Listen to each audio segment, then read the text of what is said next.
मंगलम भगवान वीरो मंगलम गौतमो गणी मंगलम कुंद कुंदार्यो जैन धर्मोस्तु मंगलम सर्वमंगल मांगल्यम सर्वकल्याणकारकम प्रधानं सर्वधर्माणां जैनं जयतु शासनं जैनं जयतु शासनं।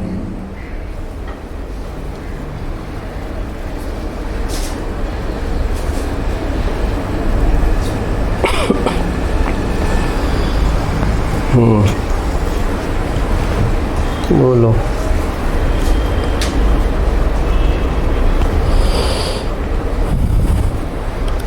શું લેવાનું છે?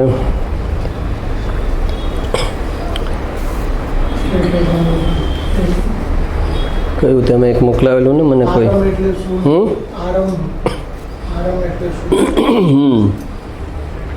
એ તો મેં એમાં આખું ક્લિયર તો ડિફાઇન કર્યું છે. એમાં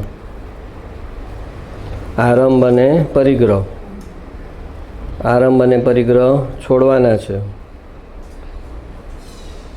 કોઈ પણ પ્રવૃત્તિ જે હિંસા કર્યા વગર પૂરી ન થઈ શકે, હિંસા કરવી જ પડે એ કરવામાં. એટલે મેજોરિટી પ્રવૃત્તિ આવી ગઈ એમાં. તમે ચાલવા નીકળ્યા વોકિંગ માટે તો એમાં હિંસા થાય કે ન થાય? તો એ બધું આરંભ કહેવાય.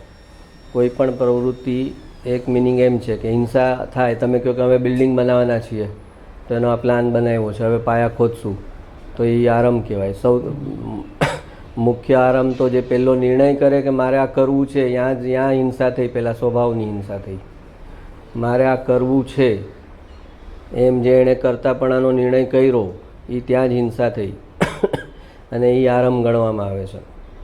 પછી બહારથી જે પ્રવૃત્તિ શરૂ થઈ અને જે હિંસા થઈ એ પછીનો આરંભ છે. પહેલાં તો અંદર પોતે સ્વભાવ, નિર્વિકલ્પ સ્વભાવને છોડી અને વિકલ્પ કર્યો, એ ત્યાં આગળ આરંભ થયો. એટલે કે આરંભ એટલે કે એ કર્મના પરમાણુ આવવાના ચાલુ થયા એના તરફ. અને બહારમાં કોઈ પણ પ્રવૃત્તિ કરવાનો તમે નિર્ણય કરો તો હિંસા, તમે કહો રસોઈ બનાવું તો એમાં હિંસા થાય કે ન થાય? બહાર ગાડી લઈને ડ્રાઇવિંગમાં નીકળ્યા, હિંસા થાય કે ન થાય? તો જે બી પ્રવૃત્તિ હિંસા વગર કમ્પ્લીટ થઈ જ ન શકે એ બધું આરંભ નીચે આવે. અને પરિગ્રહમાં લખ્યું હતું કે એક રાજા હોય અને એને એના મહેલને હાથી ઘોડામાં ઓછી આસક્તિ હોય તો એને ઓછો પરિગ્રહ ગણવામાં આવે છે. અને એક ઝૂંપડીમાં રહેનાર હોય ગરીબ અને એને એની ઝૂંપડીની જે આસક્તિ હોય, જે પોઝેસિવનેસ હોય,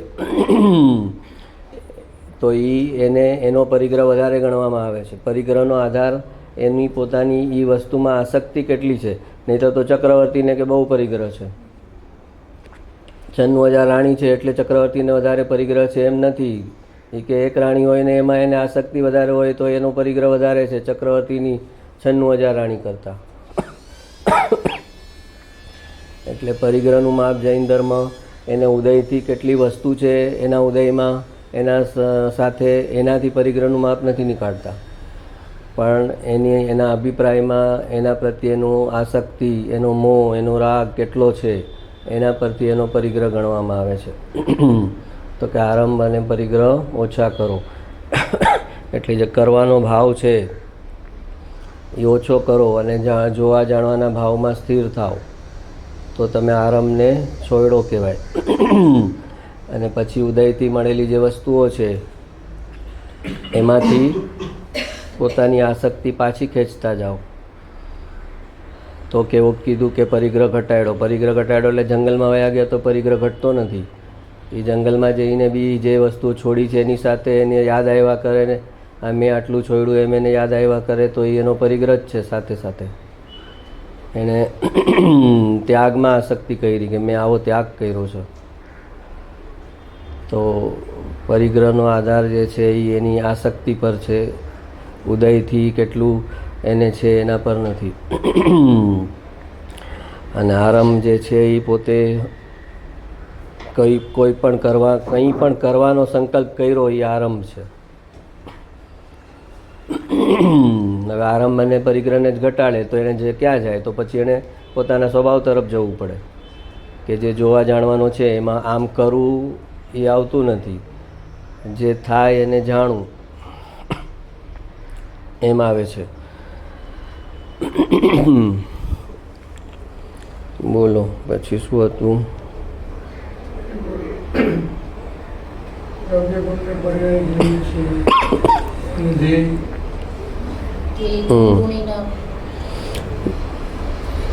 એક ધ્યેય છે અધ્યાત્મમાં ને એક જ્ઞેય છે. જ્ઞેય તો એમ તો આખું જગત છે વ્યવહારથી, પણ પહેલાં તો અહીંયા જે જ્ઞેયની વાત કરે છે એ પોતાના સ્વજ્ઞેયની વાત કરે છે. તો કે સ્વજ્ઞેય જે છે એ આખું દ્રવ્ય છે, એટલે દ્રવ્ય ગુણ પર્યાય સહિતનું જે પ્રમાણનું દ્રવ્ય છે એ જ્ઞેય છે, એ જ્ઞાનનો વિષય છે. પણ જે ધ્યેય છે એમાં પર્યાય નથી આવતી અને ગુણ પણ છૂટા નથી આવતા દ્રવ્યથી.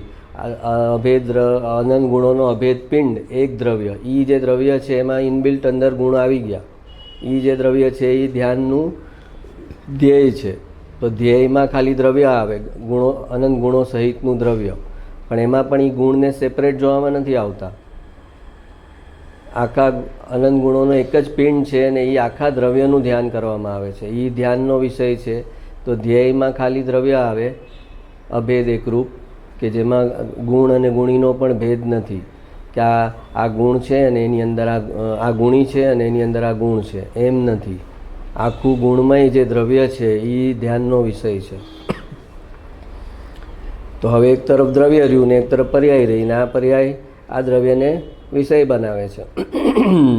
તો એ એનું ધ્યેય છે અને આ પર્યાય જે છે એ ધ્યાન છે. અને આ ધ્યાન અને ધ્યેય એ અનુભવ વખતે એ બંને અભેદ થઈ જાય છે. એટલે એવું પર્યાયને લાગતું નથી કે હું અલગ છું દ્રવ્યથી, આ દ્રવ્ય છે એ જ હું છું. એવી અભેદતા એને દ્રવ્યમાં થઈ જાય છે કે આ દ્રવ્ય છે એ હું છું. હું ક્ષણિક જે છે એક એક સમયની પર્યાય એ નથી, પણ આ જે ત્રિકાળી દ્રવ્ય છે એ જ હું છું એવું એને એક સમય માટે જે થાય છે એ કહેવાય કે એ અનુભવ થયો. તો જ્ઞેયમાં ત્રણ વસ્તુ આવે, દ્રવ્ય ગુણ પર્યાય, અને ધ્યેયમાં ખાલી એક જ દ્રવ્ય આવે. ગુણ પણ સેપરેટ બોલવામાં ન આવે, ગુણ એની અંદર ઇન્ક્લુડેડ છે કે દ્રવ્ય છે તો દ્રવ્યની વ્યાખ્યા જ છે કે અનંત ગુણોનો અભેદ પિંડ એ દ્રવ્ય. તો એ દ્રવ્યને એ વિષય બનાવે તો એ ધ્યાન એનું થયું.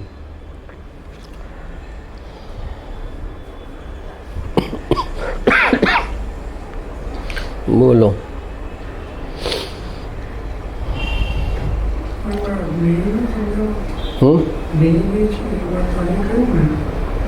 દ્રવ્ય ગુણ ભર્યા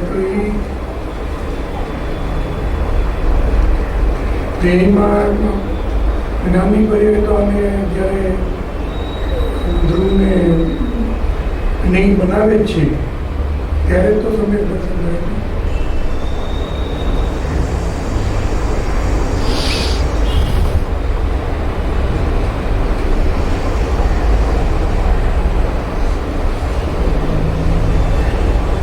જ્ઞાન ત્રણ ચીજનું કરવાનું છે ને ધ્યાન એક જ ચીજનું કરવાનું છે, એટલું જ આમાં સમજવાનું છે.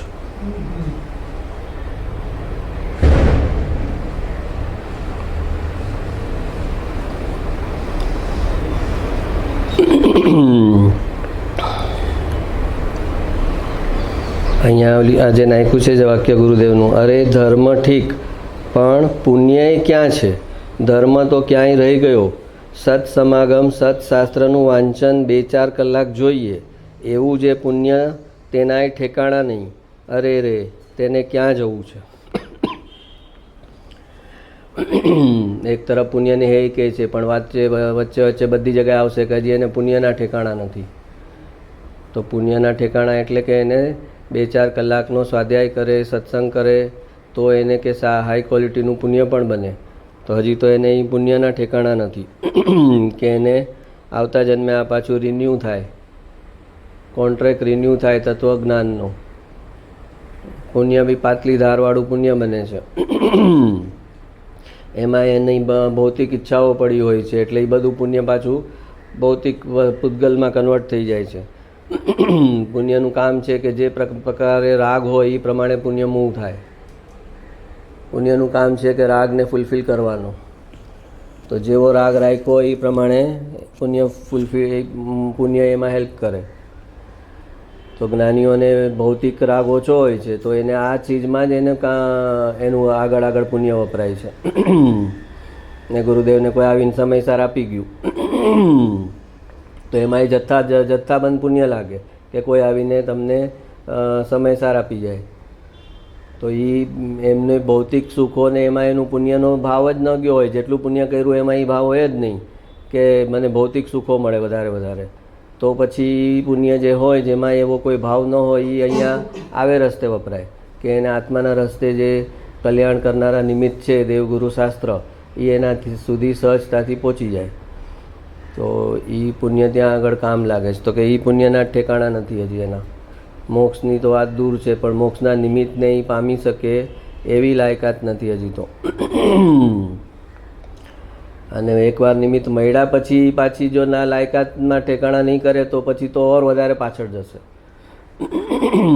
કે નિમિત્ત મળ્યું અને એને સાચવી ન શક્યા તો પછી આવતા જન્મે તો ઓર વધારે નિમિત્તનો અંતરાય થશે. અત્યારે કોઈક પુણ્યથી નિમિત્ત મળ્યું હોય અને હવે એ નિમિત્તને બી ઉચિત આદર ન કરે અને સાચવે નહીં.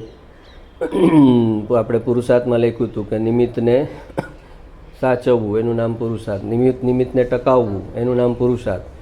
તો એ નિમિત્ત મળ્યું છે પુણ્યથી ને હવે એને ટકાવી ન શકે તો આવતા જન્મે તો એને નિમિત્તના ઓર વધારે અંતરાય થઈ ગયા.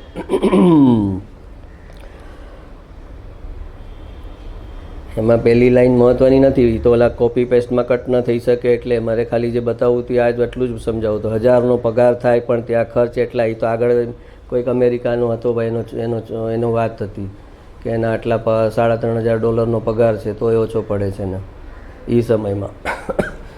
અને એના સંદર્ભમાં કહે છે કે આ એને બહાર જ જવું છે, રખડવું છે, પૈસા કેમ વધારે બને એમાં જ એની દ્રષ્ટિ છે. તો આ પુણ્યના ઠેકાણા નથી.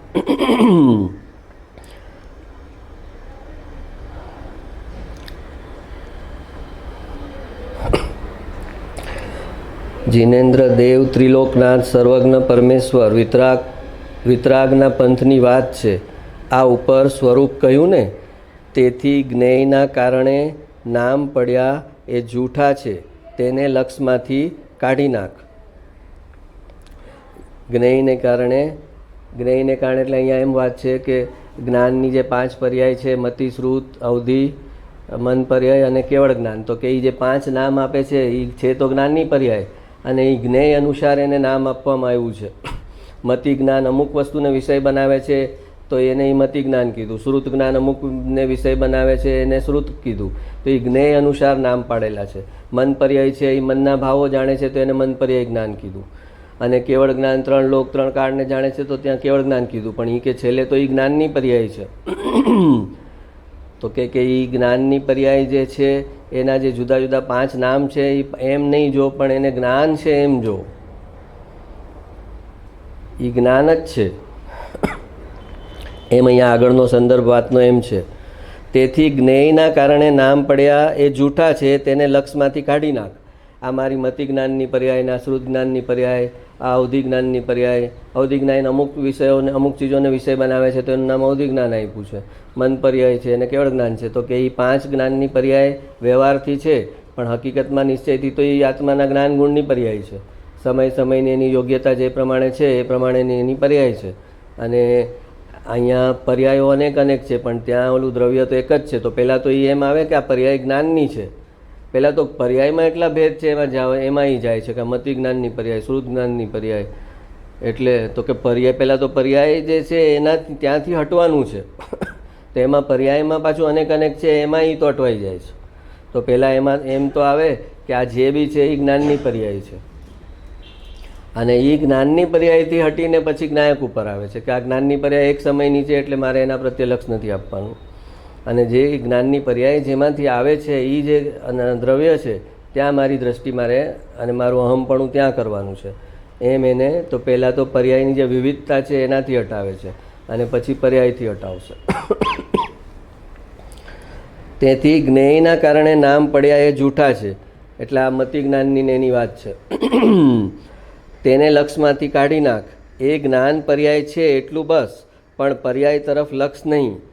પછી કહેશે કે એ પર્યાય પોતાની છે. અહીંયા તો પર્યાયનું લક્ષ છોડાવવા, દ્રવ્યનું લક્ષ કરાવવા આ વાત કરી છે. બાકી એ પર્યાય તારી છે અને તારામાં છે. એ પર્યાયો અનેકપણે ઉછળે છે એ તારું જ સ્વરૂપ છે. પર્યાય અનેકપણે ઉછળે છે તે સ્વરૂપ છે. હો જો અહીંયા ગુરુદેવ કહે છે. હવે આમ કોઈ કહે ને પર્યાય કાઢી નાખો કાઢી નાખો કાઢી નાખો, તો પછી વાંચે તો બધું આવે ગુરુદેવમાં કે પર્યાય તારું સ્વરૂપ છે. હો પર અહીંયા પર્યાયને સ્વરૂપમાં ઇન્ક્લુડ કરી દીધી, અને ત્યાં દ્રવ્ય દ્રષ્ટિ કરાવવાની છે તો ત્યાં પર્યાયને સ્વરૂપમાંથી કાઢી નાખશે. ને એ પોતે જ અહીંયા સમજાવે છે. પછી કહેશે એટલું બસ, પર્યાય તરફ લક્ષ નહીં. પછી કહેશે કે પર્યાય પોતાની જ છે. અહીં તો પર્યાયનું લક્ષ છોડાવવા અને દ્રવ્યનું લક્ષ કરાવવા આ વાત કરી છે કે પર્યાય તારી નથી. અને કેમ કે ત્યાં લક્ષ એમ છે કે દ્રવ્ય તરફ લક્ષ આપવું છે, એટલે કહે છે કે આ તારી વસ્તુ નથી, ત્યાં જો નહીં, ત્યાં જો નહીં. પણ પછી કહે છે બાકી એ પર્યાય તારી છે અને તારામાં જ છે. એ પર્યાયો અનેકપણે ઉછળે છે એ તારું જ સ્વરૂપ છે. પર્યાય અનેકપણે ઉછળે છે તે સ્વરૂપ છે. હો હા, એટલે જે દ્રષ્ટિના શાસ્ત્ર સાંભળીને જે બેસી ગયો હોય કે પર્યાય તો મારી નથી, પર્યાય હે છે, તે એને અહીંયા બેલેન્સ કરે છે કે પર્યાય તારી નથી એમ નથી, પર્યાય તારી જ છે. તારી પર્યાય ન હોય તો તારે જન્મોજન્મના કર્મો ભોગવવાના ન આવે. તારા દ્રવ્ય તો કર્મ કર્યા નથી અને પર્યાય તારી છે નહીં. હા, જો દ્રવ્ય કર્મ કર્યા નથી, અકર્તા છે તો બિચારું એમને એમ પડ્યું છે, અને પર્યાય તારી છે નહીં, તો પછી કર્મ જશે ક્યાં? કર્મ કોને ગોતશે? તો પર્યાયમાં જે કર્મ કર્યું છે એનું ફળ બી તો પર્યાયમાં આવે છે ને. તો એ અર્થમાં પર્યાય તારી જ છે અને તારામાં છે એમ આવશે. અને જ્યારે દ્રવ્ય પર લક્ષ કરવાનું આવશે ત્યારે કહેશે કે એ પર્યાય તારી નથી, એની સામે નહીં જો. તો બે બાજુથી એક દ્રષ્ટિનો વિષય છે, એક જ્ઞાનનો વિષય છે. આ બંને વિષયને સમ્યક પ્રમાણે જે સમજી શકે એ જ એનું જ જ્ઞાન, એ મધ્યસ્થ જ્ઞાનમાં, એ આધ્યાત્મમાં આગળ વધી શકે. કોઈ પણ એક તરફનો પક્ષ લઈ લે કે પર્યાય મારી જ છે ને, તો પછી એને બાદ કેમ કરવું? વ્યવહારના પક્ષવાળો એમ કે પર્યાય મારી જ છે ને, તો હવે દ્રવ્ય દ્રષ્ટિ કરવાની છે ત્યારે એ કે એમ પર્યાયને ગૌણ કેમ કરવું? પર્યાય તો મારી જ છે ને, તો એને વ્યવહારનો પક્ષ છે. અને પર્યાય તારી નથી કહી દીધું એકવાર કે પર્યાય તારી નથી, તો દ્રવ્ય તારું છે, દ્રવ્યમાં તો પર્યાય છે નહીં, તો કે પર્યાય મારી છે જ નહીં, પછી મને કેમ પર્યાયની જવાબદારી મારા પર નાખો છો? તો એને નિશ્ચયનો પક્ષ થઈ ગયો છે. નિશ્ચયના પક્ષવાળો પર્યાયને પોતાની ન સ્વીકારે, અને વ્યવહારના પક્ષવાળો પર્યાયમાંથી પોતાપણું કાઢીને દ્રવ્યમાં ન નાખે.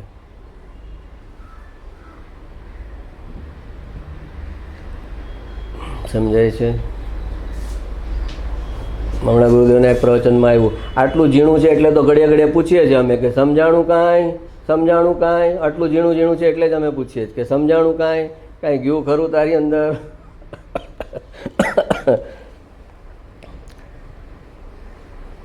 આ ખાસ એટલે મેં લખ્યું કે ગુરુદેવને નિશ્ચયનો પક્ષ નથી ને વ્યવહારનો પક્ષ નથી, પર્યાય તારી નથી ને પર્યાય એમ ગુરુદેવે કીધું છે, અને પર્યાય તારી જ છે એમ પણ ગુરુદેવે જ કીધું છે. સમયસારમાં કુંદકુંદાચાર્ય દેવે કીધું છે પર્યાય તારી નથી, ને પ્રવચનસારમાં એને જ કીધું છે કે પર્યાય તારી જ છે. તો હવે આ બેને સમજે નહીં, એમ કે આ તો વિરોધાભાસી વાત કરે છે, તો એ લટકી જાય. તો અન્ય મતવાળા એને પકડી લે. વેદાંત કહે છે જો અમે કહીએ જ છે કે પર્યાય છે જ નહીં, એકલું દ્રવ્ય જ છે, તો એની વાત કન્સિસ્ટન્સીવાળી રહે, વિરોધાભાસ ન આવે એની વાતમાં. દ્રવ્ય શાશ્વત છે, આત્મા શાશ્વત છે, પરિણમન છે જ નહીં, દ્રવ્ય કુટસ્થ છે, તો હા એ બરાબર છે. અને તો પછી ઓલા બીજા બોધવાળા પકડી લે એને કે હર સમયનું પરિણમન થાય છે આત્માનું, હર સમય આત્મા મરે છે, હર સમય આત્મા નવો ઉત્પન્ન થાય છે. એ લોકો પ્રમાણે પર્યાય નવી ઉત્પન્ન થાય છે એમ નહીં, આત્મા નવો ઉત્પન્ન થાય છે હર સમયે. તો એની જે એક પક્ષ પકડી લેશે એની વાત લોજિકલ આવશે, અને જે બંને પક્ષથી સમજાવવા જશે એની વાત લોજિકલ નહીં આવે. એની ક્યારેક આમ આવશે, ક્યારેક આમ, કેમ કે વસ્તુનું સ્વરૂપ જ વિરોધાભાસી છે. વિરોધાભાસી શક્તિઓને, વિરોધાભાસી ગુણોને એ એક સાથે પકડીને બેઠું છે. તો એને સમજાવતી વખતે એ એક પક્ષથી બોલવામાં આવશે તો બીજો પક્ષ છૂટી જશે, બીજા પક્ષથી બોલવામાં આવશે તો ઓલો પક્ષ છૂટી જશે. તો જ્યાં આગળ લાગે કે એકદમ તર્કમાં બંધ બેસતું છે તો સમજવાનું કે એ આત્માનું સ્વરૂપ નથી. આત્માનું સ્વરૂપ તર્કમાં બંધ બેસતું થઈ જ ન શકે.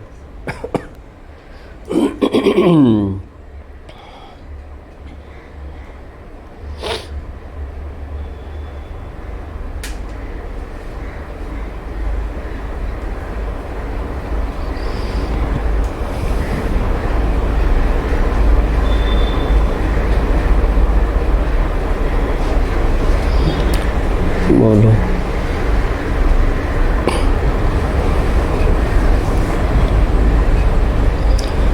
કોઈ કહે છે કે અમને પણ યાદ રહેતું નથી, પણ ભાવનું ભાષણ છે. તેને કહે છે કે જેને ભાવનું ભાષણ હોય તેની વાણીમાં વિપરીત વાત કદી આવે નહીં. આ કોઈક આવીને કહેતું હશે ગુરુદેવને કે અમને છે ને બસ ખાલી યાદ નથી રહેતું, બાકી અમને ભાવ ભાષણ તો બરાબર છે. તો પછી પાછું એની વાત બી ગુરુદેવ સાંભળતા હશે ને કે કેટલો વિરોધાભાસ ને કેટલી વિપરીતતા એની વાતમાં આવે છે અને કહે છે કે મને ભાવ ભાષણ છે. તો કોઈ કહે કે અમને યાદ રહેતું નથી, પણ ભાવનું ભાષણ છે. તેને કહે છે કે જેને ભાવનું ભાષણ હોય તેને વાણીમાં વિપરીત વાત કદી આવે નહીં. એની વાણીમાં વિપરીત વાત ન આવે. જેને વસ્તુ સ્વરૂપનું ભાવ ભાષણ હોય એ નિશ્ચયથી બોલે ત્યારે વ્યવહારને ગૌણ કરીને બોલે પણ એમાં વિરોધાભાસ ન હોય, અને વ્યવહારને મુખ્ય કરીને બોલે ત્યારે નિશ્ચયને ગૌણ કર્યો હોય પણ એમાં વિરોધાભાસ ન હોય. At any given time he can switch over. નિશ્ચયથી વ્યવહારમાં આવી શકે અને વ્યવહારથી નિશ્ચયમાં 1 સેકન્ડમાં આવી શકે, કેમ કે વસ્તુનું સ્વરૂપ છે નહીં. બંને એંગલ એને પોતાનો કોઈ રાગ નથી. એને જે એંગલથી કહ્યો એ એંગલથી કરશે. તો પછી ઘણા એમ કહે કે આટલું બધું ઊંડા શું કામ ઉતરવાનું અમારે? તિર્યંશને તમે કહો છો દેડકાને સમ્યક દર્શન થાય છે, તો એને ક્યાં ખબર હોય આટલી બધી કે દ્રવ્ય ગુણ પર્યાય ને આપણે નિશ્ચય વ્યવહાર ને ઉપાદાન ને નિમિત્ત ને આ બધું દેડકાને એને તો કાંઈ ખબર ન હોય અને તોય સમ્યક દર્શન કરી લે છે ને, તો પછી અમારે આટલા ઊંડા ઉતરવાની જરૂર નથી. એવું એ કોઈકે કીધું હશે એટલે એને જવાબ આપે છે. તિર્યંશ વિકારનો આદર કરતો નથી અને અવિકારનો આદર કરે છે, અને એ જ હિતરૂપ છે એમ તેના જ્ઞાનમાં વર્તે છે.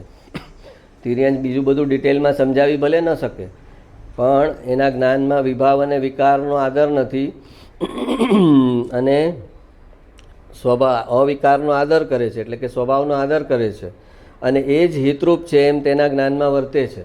એના જ્ઞાનમાં એમ જ છે કે વિભાવ જે છે એ હિતરૂપ નથી, જે સ્વભાવ છે એ હિતરૂપ છે. એમાં 7 તત્વોનું યથાર્થ શ્રદ્ધાન આવી જાય છે. આટલું એણે નક્કી કર્યું કે વિભાવ મારા હિતમાં નથી, વિભાવમાં જવું સ્વભાવમાં રહેવું મારા હિતમાં છે. એ નક્કી કર્યું. એમાં એને 7 તત્વોની ભલે 7 તત્વોના નામ ના આવડતા હોય એને, કે પુણ્ય પાપ આશ્રવ બંધ સંવર નિર્જરા મોક્ષ એમ એને નામ ના આવડતા હોય, પણ જ્યારે એને આ નિર્ણય આવી ગયો કે સ્વભાવમાં રહેવામાં મારું હિત છે ને વિભાવમાં જવામાં મારું હિત નથી, આટલો એક નિર્ણય કર્યો તો એમાં એને 7 તત્વોનું શ્રદ્ધાન આવી ગયું. ઢોરમાં ઊંધા લાકડા અહીં જેવા નાખ્યા ન હોય, કે મનુષ્યએ એટલી જ ઘાટના પાણી પીધા હોય અને ગૃહિત મિથ્યાત્વ એટલું ભેગું કર્યું હોય, એ મનુષ્યને જે ગૃહિત મિથ્યાત્વ ભેગું થયું હોય એવું આપણે તો અહીંયા તમે જે કુટુંબમાં જૈનમાં એ તમારા મા બાપે તમને જે સંસ્કાર આપ્યા એ તો તમે ભોળા ભાવે લઈ લીધા કે આ જ સાચું છે. તો પણ આ ગાયને વાછરડું હોય તો એ ગાય વાછરડાને કાંઈ ગૃહિત મિથ્યાત્વ આપે કે આમ સાચું ને ઓમ ખોટું કાંઈ આપે? તો કે ના. અહીંયા મનુષ્યમાં આવે બધા ઊંધા લાકડા, કે જે એના પેરેન્ટ્સને હોય લાગેલા ઊંધા લાકડા એ બધા એનામાં આવે. પછી એ પોતે સમજણો થાય અને કે વિચારે કે આ શું છે સાચું, ત્યારની વાત ત્યારે એ પહેલાં તો ઊંધા લાકડા ઘૂસી જાય. ઢોરમાં ઊંધા લાકડા અહીં જેવા નાખ્યા ન હોય. જેણે ઊંધા લાકડા નાખ્યા હોય તેણે એ બધા કાઢવા જોઈએ. આ વધારે ડિટેલમાં નહીં સમજવાની કોઈક ઓલું કરતું હશે કે આટલી બધી માથાજીક તમે કરાવો છો આટલું બારીક, તો એટલું બધું ઊંડાણમાં અમે ન સમજીએ. આ બધા જ આટલા બધા પડખેથી સમજાવો છો, એ ન સમજીએ તો સમ્યક દર્શન ન થઈ જાય. આ દેડકાને થઈ જાય છે તો અમને ન થઈ જાય. એને સમજાય છે કે એ દેડકા એટલા ઊંધા લાકડા ન હોય એને, જેટલા મનુષ્યમાં આવીને તે ઊંધા લાકડા નાખ્યા છે. એટલે કે અહીં તો બધા પડખેથી બરાબર વિપરીતતા કાઢે તો તત્વાર્થ શ્રદ્ધાન થાય.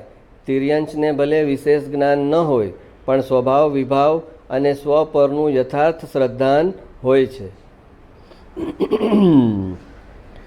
એને વિશેષ જ્ઞાન ન હોય અને નવ તત્વના નામ ન આવડતા હોય પણ છતાં એને સ્વભાવ અને વિભાવનું ડિમાર્કેશન બરાબર ખબર છે કે આ વિભાવમાં જઈશ તો મારે ભવબ્રહ્મણ છે અને સ્વભાવમાં આવીશ તો મોક્ષ તરફની યાત્રા ચાલુ થશે. એની અંદર ક્લેરિટી છે ફૂલ. એટલે તું તને તિર્યંશ સાથે કમ્પેર નહીં કર કે તિર્યંશને તો થોડું સમજીને સમ્યક દર્શન થઈ જાય છે ને તો મને કેમ ન થાય, મારે શું કામ આટલા ઊંડા ઉતરવાનું, 4 કલાક રોજનો સ્વાધ્યાય મારે કેમ કરવાનો, ભલે દેડકાએ કયો 4 કલાક સ્વાધ્યાય કર્યો તો તોય થઈ ગયું એને સમ્યક દર્શન. તો એને માટેનો આ જવાબ છે.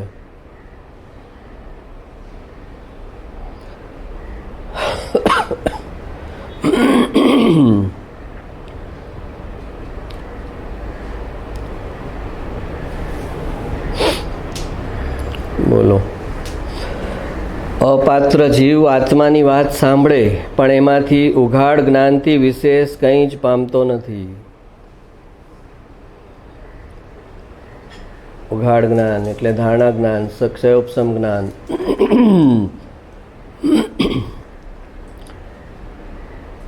કેમ કે એને જન્મોજન્મ ઉઘાડ જ્ઞાનનો ઉઘાડે નથી થયો. ઉઘાડ જ્ઞાન ઉઘડવું જોઈએ ને એ ઉઘડ્યું નથી. ઓલો ગયા જન્મમાં આ જન્મમાં જે ઝૂંપડપટ્ટીમાં રહે છે એ આવતા જન્મમાં પાકા ઘરમાં જશે, પછી ભલે 40 સિસ્ટમ હશે પછી તો સુખી થઈ જશે. હવે તો મારે તો પાકું ઘર છે કેમ કે ગયા જન્મમાં ઝૂંપડામાં રહ્યો છે. તો એવી રીતે એટલે એને આ માર્ગનું જે ઉઘાડ જ્ઞાન છે એ એને માટે એટલું રેર થયેલું છે કે એ જરાક ઉઘાડ જ્ઞાન ખુલે છે ત્યાં જ એને થાય છે કે હવે તો બધું સમજાઈ ગયું છે, મને બધું આવડી ગયું છે. તો જે ઉઘાડ જ્ઞાન છે એમાં ભાવભાષણ નથી હોતું. ભાવભાષણ વગર બી ઉઘાડ જ્ઞાન તો થઈ જાય, ક્ષયોપશમ જ્ઞાન થઈ જાય ભાવભાષણ વગર. જેવી રીતે એક છોકરો ગોખીને એક્ઝામમાં લખી આવે, આખા આન્સર લખી આવે 2 પાનાના, પણ એને કાંઈ સમજણ ન હોય. મેથ્સના સમ ઘણા છોકરાઓ તો મેં જોયેલા છે ગોખીને કરે. જ્યારે સ્કૂલની કે ઇન્ટરનલ એક્ઝામ જ હોય અને ખબર હોય કે આ એક્સરસાઇઝમાંથી પૂછવાના છે તો એ બધા એક્સરસાઇઝના સમ ગોખી નાખે. એમાં ખાલી પ્રોબ્લેમ ત્યાં થાય કે તમે જરાક રકમ ચેન્જ કરો તો એ ઓલો જેણે જે ગોખેલો હોય એને ઓલું વર્ડિંગ વાંચે, એમાં નામ હોય કે મુકેશે 500 રૂપિયામાં રેડિયો લીધેલો, તો એમાં એ મુકેશ વાંચે એટલે કે હા આ ઓલું મેં ગોખ્યું છે ને મુકેશ વાળો, પણ ત્યાં 500 રૂપિયાનો રેડિયો ખાલી 600 રૂપિયા કરી નાખો ત્યાં, તો પછી એ કરશે 500 હિસાબનો જે છે ને 500 વાળો એને ગોખેલો એ પ્રમાણે લખી આવશે. અને તમે એને જ્યારે ખોટો આપશો ને ત્યારે તો એ ચોંકી જશે કે બરે સર મારો ખોટો હોઈ જ ન શકે, હવે એકદમ પરફેક્ટ મેં લખ્યો છે, તમે જે બુકમાં કરાવ્યો છે, પણ ઓલી રકમ જો તો ખરો તું એમાં 500 છે ને આમાં 600 છે. પણ એ તો એણે ઓલું મુકેશ નામ વાંચે ખાલી કે આ મુકેશે 500 રૂપિયાનો રેડિયો લીધેલો અને પછી 800 રૂપિયામાં વેચ્યો, એમ એણે વાંચે તો એને મુકેશ નામ પર તેને સમજાય કે આ ઓલો દાખલો, પછી અંદરની ડિટેલ કાંઈ ન વાંચે. તો એવી રીતે એ ઉઘાડ જ્ઞાન કહેવાય. ઉઘાડ જ્ઞાનથી જો મેથ્સ ગોખીને થઈ શકતું હોય તો બીજું શું ન થઈ શકે.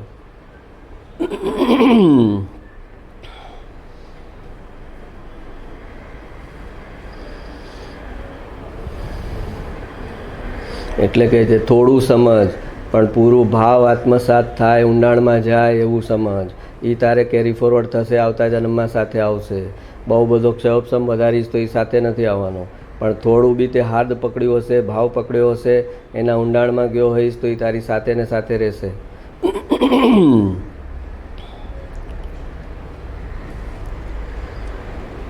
સુધરવું એ નિશ્ચય છે ને સત્સંગમાં જવું એ વ્યવહાર છે.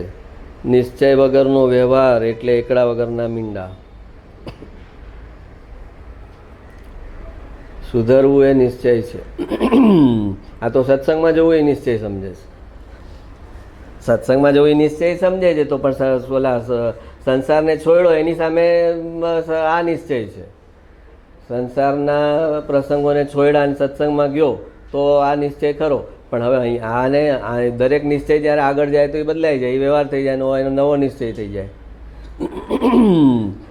તો કે સત્સંગમાં તો ગયા ઘણા છોકરા હોય તો અમે એનું રિઝલ્ટ ખરાબ આવે ત્યારે પછી મમ્મી ખીજાય ઘરે તો એક જ વાત કરે, મમ્મી મારી એટેન્ડન્સ જો ટ્યુશનમાં ક્લાસમાં કોઈ જગાએ હું ક્યાંય ગયો હું તો મને કે 90% મારી એટેન્ડન્સ છે. ઓલા જે છે ને એનો ફ્રેન્ડનું બતાવે એની 70% એટેન્ડન્સ છે. અરે પણ એને પર્સન્ટેજ 90% છે 70% એટેન્ડન્સમાં. તો એને પર્સન્ટેજ ન આવે ત્યારે એનો લાસ્ટ ડિફેન્સ આ હોય કે અમે બંક નથી માર્યા લેક્ચર, અમે સિન્સિયરલી એટેન્ડ કર્યા છે. તો સિન્સિયરલી એટેન્ડ કર્યા છે એ સારી વાત છે, પણ એ તો વ્યવહાર છે. તો તું એનાથી તારું રિઝલ્ટ સાચું લાવે તો આ વ્યવહાર કહેવાય કે જો એને કે પર્સન્ટેજ સારા આવ્યા. કેમ કે એ ક્લાસ બંક નહોતો મારતો, સિન્સિયરિટીથી હોમવર્ક કરતો હતો, તો વ્યવહારથી એમ બોલાય કે એને પર્સન્ટેજ સારા આવે તો. પણ 90% એટેન્ડન્સ આપે ને પછી ફેલ થાય તો એવી એટેન્ડન્સ શું કામની? એના કરતાં ઓલો અમુક છોકરા હોય થોડા મસ્તીખોર હોય, થોડા બંક મારે, પણ જ્યારે ટેસ્ટ લ્યો ત્યારે એનું રિઝલ્ટ સારું હોય તો આપણને સમજાય કે આ છોકરો થોડો મસ્તીખોર છે, બંક મારે પણ પાછો ઘરે એ કવર કરી લેતો હશે. અને એનું ગ્રાસ્પિંગ એક નેચરલ વેમાં એવું છે કે એ જે બંક મારે છે એની એને ઇફેક્ટ નથી આવતી. તો સુધરવું એ નિશ્ચય છે અને સત્સંગમાં જવું એ વ્યવહાર છે. નિશ્ચય વગરનો વ્યવહાર એટલે એકડા વગરના મીંડા. એટલે સત્સંગમાં હું જાઉં છું એ તપાસવાનું અને પછી સુધરવાનું કેટલું થયું એ તપાસવાનું. ડાયટિંગ કરે તો કે ને બિફોર ને આફ્ટર હોય ને ડાયટિંગમાં. બિફોરનો ફોટો હોય ઓલા એડવર્ટાઇઝ આપે ને તો કાપે આ બિફોર અમારું ડાયટિંગ કર્યું ને આ VLCC અમારું ડાયટિંગ કર્યું એ પહેલાં જો આ ભાઈ આટલા હતા અને પછી આફ્ટર ડાયટિંગ 6 મંથ તો આ ફોટો જુઓ હવે એનો. હવે એમાં photo exact same to same હોય તો કોઈ આવે ને? એડવર્ટાઇઝમાં ભૂલથી સેમ ટુ સેમ ફોટો છપાઈ જાય જે ડાયટિંગ પહેલાંનો હોય અને ઓલો બે એક જ મિસ્ટેકથી છપાઈ જાય, બે ફોટા એક જ, તો શું થાય? તો કોઈ આવે જ નહીં એમ ત્યાં. તો એવી રીતે બિફોર ગોઈંગ ટુ સત્સંગ અને આફ્ટર ગોઈંગ ટુ સત્સંગ જો આપણું પિક્ચર સેમ ટુ સેમ જ આવે તો પછી સત્સંગ ફાયદો ન કર્યો, વેસ્ટ ગયું, એનું પુણ્ય નકામું ગયું. પુણ્ય મેં કીધું ને પુણ્ય તો ખર્ચાય જ છે સત્સંગમાં આવે એટલે. અને હવે જો એને વાત પકડાણી નહીં તો એને નવું પુણ્ય પણ જનરેટ નહીં થાય. કેમ કે એની અંદર આટલું સાંભળ્યા પછી જો એ સમજવાનું છે એની અંદર જાતું નથી અને એની અંદર કોઈ બદલાવ નથી આવતો. એનો મતલબ કે એના ભાવમાં કંઈ ગ્રહણ નથી થતું. તો ભાવમાં કંઈ ગ્રહણ નથી થતું તો એને નવું પુણ્ય કેવી રીતે જનરેટ થશે? ખાલી બેસવા માત્રથી.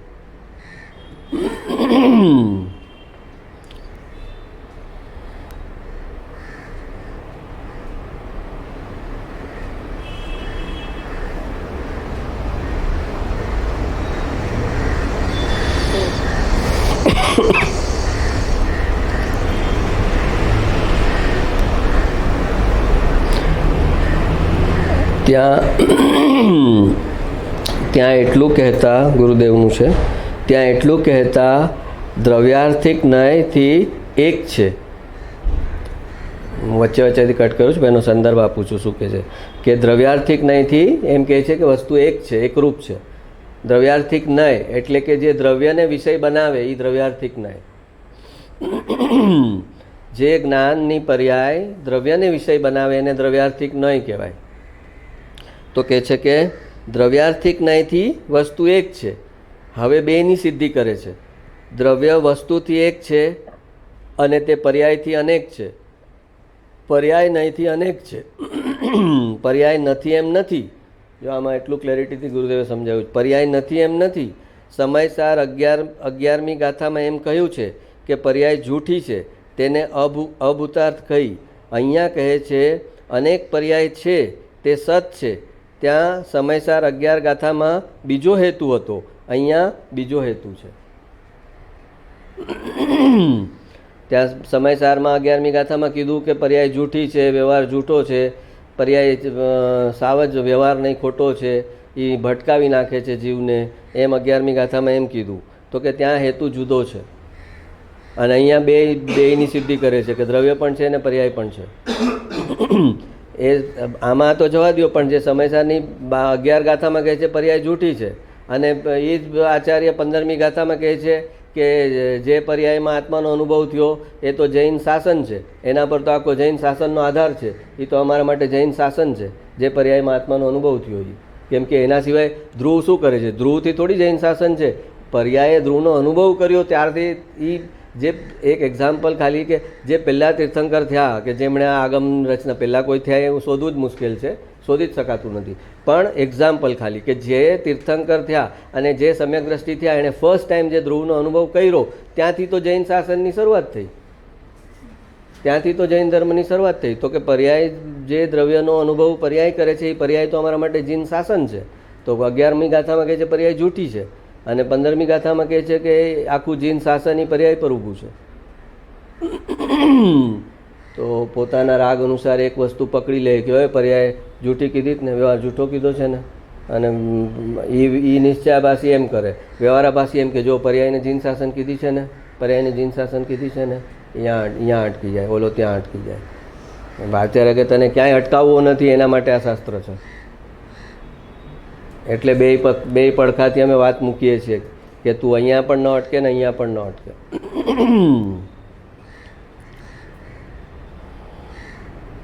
વ્યવહારને પર્યાય તરફ ધક્કો મારે, નિશ્ચયને દ્રવ્ય તરફ ધક્કો મારે, અને આ ધક્કા ખાઈને જ્યારે કંટાળે ત્યારે એ નિશ્ચયને વ્યવહાર બંનેને મૂકી દે અને આત્મામાં વયો જાય. આ બે નહીંનું કામ એ જ છે કે એને અકળામણ કરાવવી કે આ શું કહે છે, કાલે આમ કહેતા હતા હવે આજે આમ કહે છે, કાલે પાછા આમ કહેતા હતા હવે આમ કહે છે. આ અકળામણ જન્મે, નયનો કોલાહલ જન્મે પોતાની અંદર. એ કોલાહલ જન્મે એટલે એને ખબર થાય કે આમાં બી પડવા જેવું નથી, આનાથી પાર જવાનું છે. આ નયનો કોલાહલ જે છે એ મને તો અનુભવ કરાવતો નથી.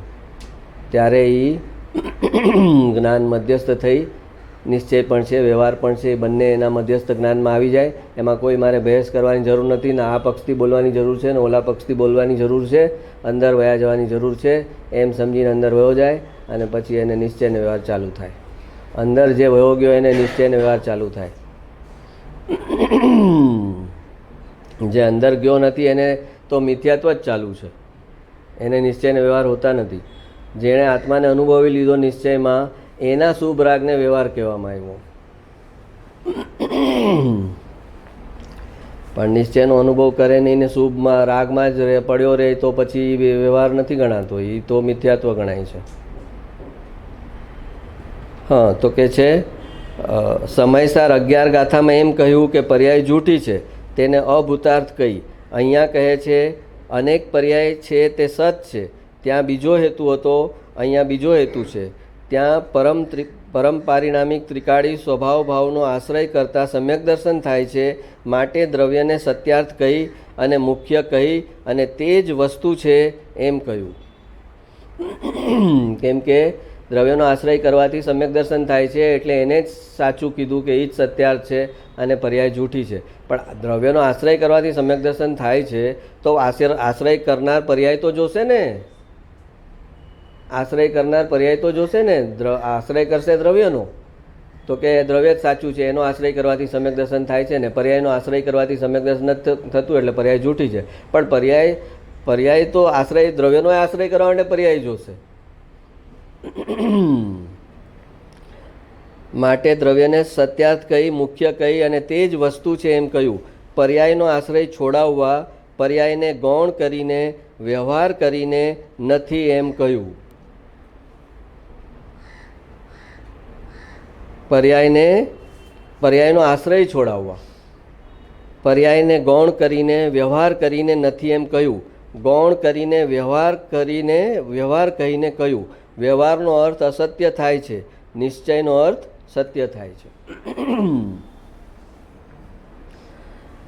એટલે દ્રષ્ટિના શાસ્ત્રો વાંચી લીધા હોય તો પછી એને દ્રષ્ટિનો પક્ષ થઈ જાય, પછી એને જ્ઞાનના શાસ્ત્રો વાંચવા પડે અને એ જે ઝૂકેલું જ્ઞાન છે એને મધ્યસ્થ કરવું પડે. દ્રવ્ય પકડી લીધું એકવાર દ્રષ્ટિમાં, પછી એને જ્ઞાન તરફ આવવું પડે. અગર જ્ઞાનનો વિષય બરાબર ન ગ્રાસ્પ કરે, દ્રષ્ટિના વિષયને એકલો પકડી રાખે તો બી એને સમ્યક દર્શન ન થાય. દ્રષ્ટિના વિષયને દ્રઢ કર્યા પછી જ્ઞાનના વિષય તરફ આવવાનું હોય છે, ત્યારે સમ્યક દર્શન થાય છે. સમ્યક દર્શનને ન દ્રવ્યનો પક્ષ હોય છે, સમ્યક દ્રષ્ટિને ન પર્યાયનો પક્ષ હોય છે. એને આખી વસ્તુ જેમ છે એમ અનુભવમાં આવે છે. તો જ્ઞાનનો વિષય ન કરે દ્રઢ, દ્રષ્ટિનો વિષય દ્રઢ કરે અને જ્ઞાનનો વિષય ચૂકી જાય તો પણ એનું જ્ઞાન એક તરફ ઝૂકી ગયું, એનું જ્ઞાન મધ્યસ્થ ન થયું. એટલે એને જ્યારે જ્યારે પર્યાય કે વ્યવહારથી વાત આવશે ત્યારે એની અંદર ખટકો થશે કે આ કેમ અહીંયા વજન મૂકે છે, તે ઓલી બાજુ વધારે વજન મૂકી દીધું છે એટલે તને અહીંયા જે વજન આવે છે ખટકે છે. તારે મૂકવાનું હતું એનાથી વધારે વજન ઓલી બાજુ તે મૂકી દીધું છે એટલે હવે વ્યવહારથી કે પર્યાયથી વાત આવે ત્યારે તને અંદર ખટકે છે કે આમ કેમ કહે છે, પહેલાં તો આમ કહેતા હતા.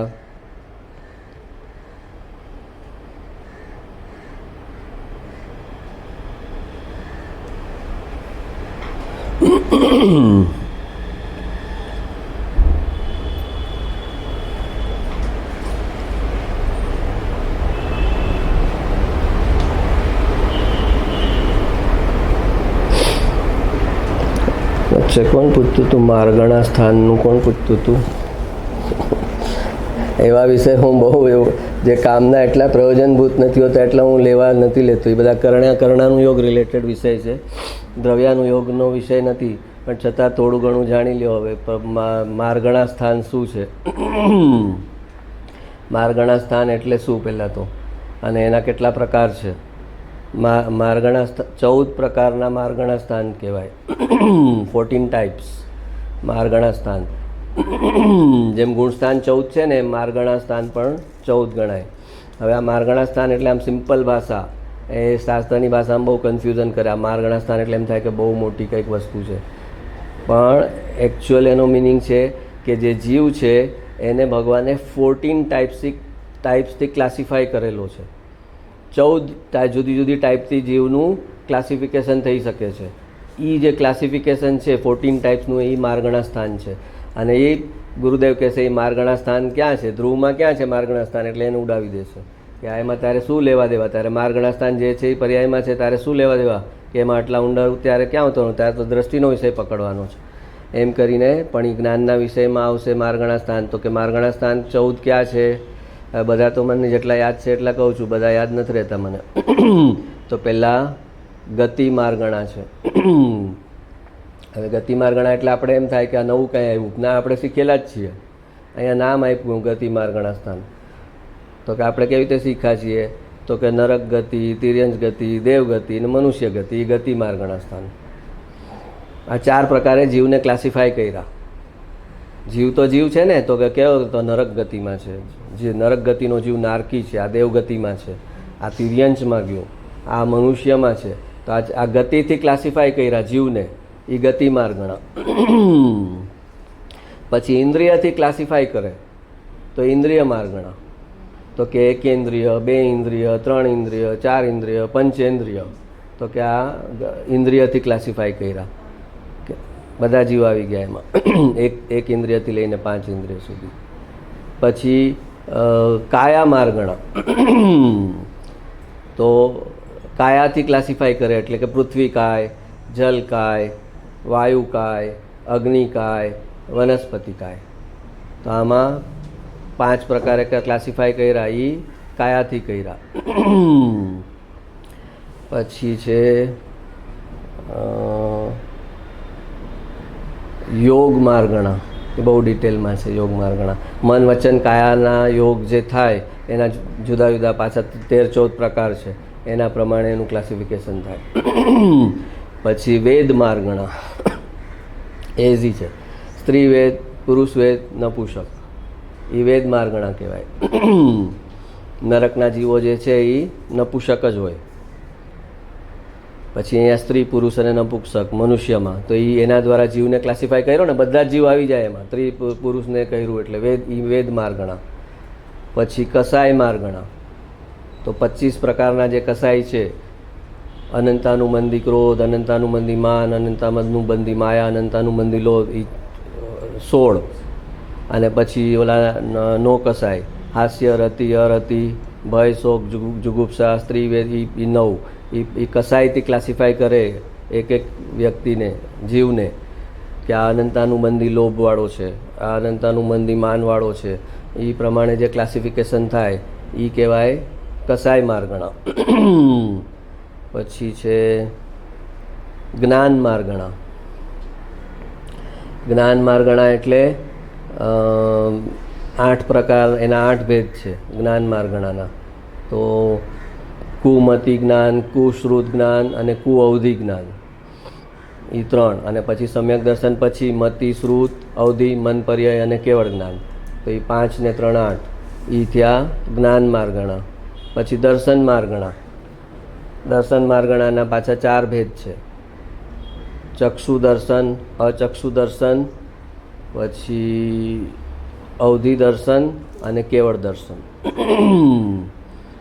આંખથી જે જોવાય છે એ ચક્ષુ દર્શનમાં આવે. પછી અચક્ષુ એટલે આંખ છોડીને જે બાકીની ઇન્દ્રિયો છે એ જે જાણે છે, એને જે ફર્સ્ટ એનો આભાસ થાય છે વસ્તુનો પ્રતિભાસ, જે ફર્સ્ટ ભેદ પાડ્યા વગરનો. સમજો કે કોઈ કે બૂમ પાડી આપણને નીચેથી, તો એમ તમને થયું કે કોઈ બૂમ પાડી, એમ બૂમ પાડી એટલો જ આભાસ થયો છે, કોની પાડી એક્ઝેક્ટ એમ આભાસ નથી થતો.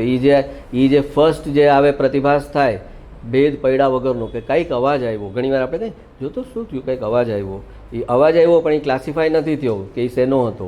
એ જે ફર્સ્ટ જે એ આમાં દર્શનમાં જાય, એ દર્શન અચક્ષુ દર્શનમાં જાય, કે એ ફર્સ્ટ પ્રતિભાસ થયો એને. પછી જે એનાલિસિસ થઈને જે પિન પોઈન્ટ થાય એમાં જ્ઞાન આવ્યું વચ્ચે.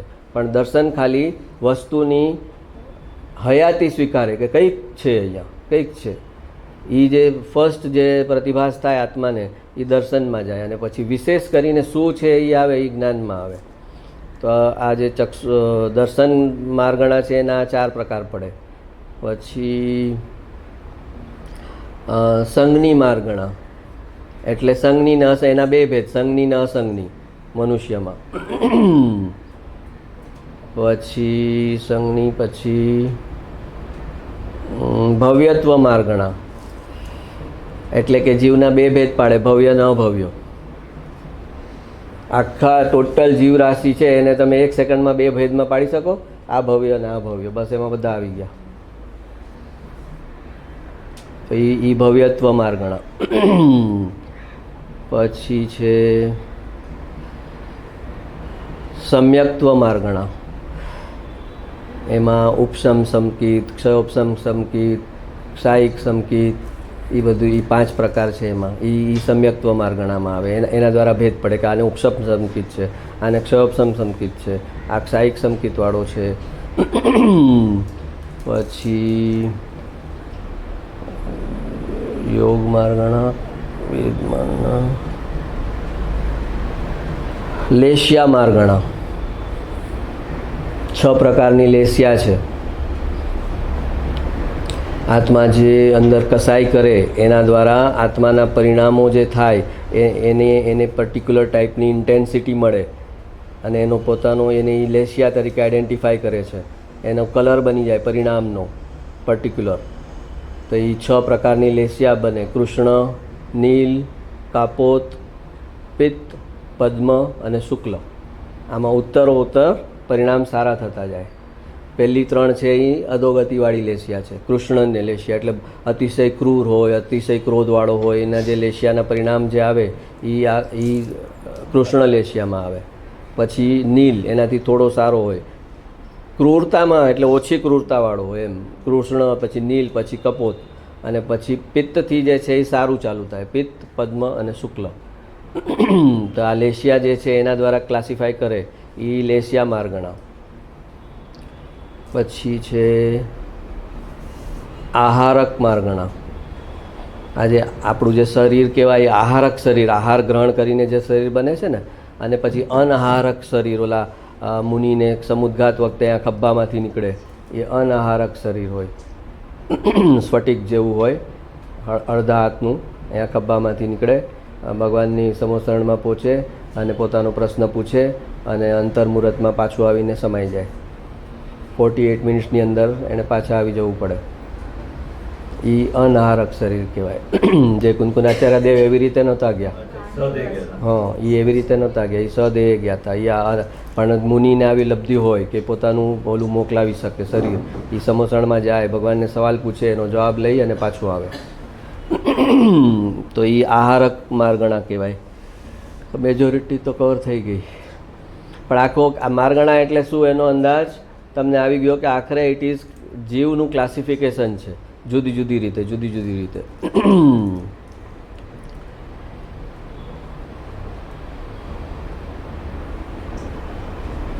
બોલો. મન સહિત હોય તો સંગની એટલે મન સહિત. એ મનુષ્યમાં બધું પંચેન્દ્રિય હોય તો મન સહિત હોય અથવા મન રહિત હોય. પંચેન્દ્રિય મનુષ્ય તો સંગીમાં જ આવે. સમ્યક દર્શન થવા માટેની રિક્વાયરમેન્ટ છે સંઘની પંચેન્દ્રિય. અસંગનીને સમ્યક દર્શન ન થાય, એટલે કીધું કે મનનું મહત્વ છે.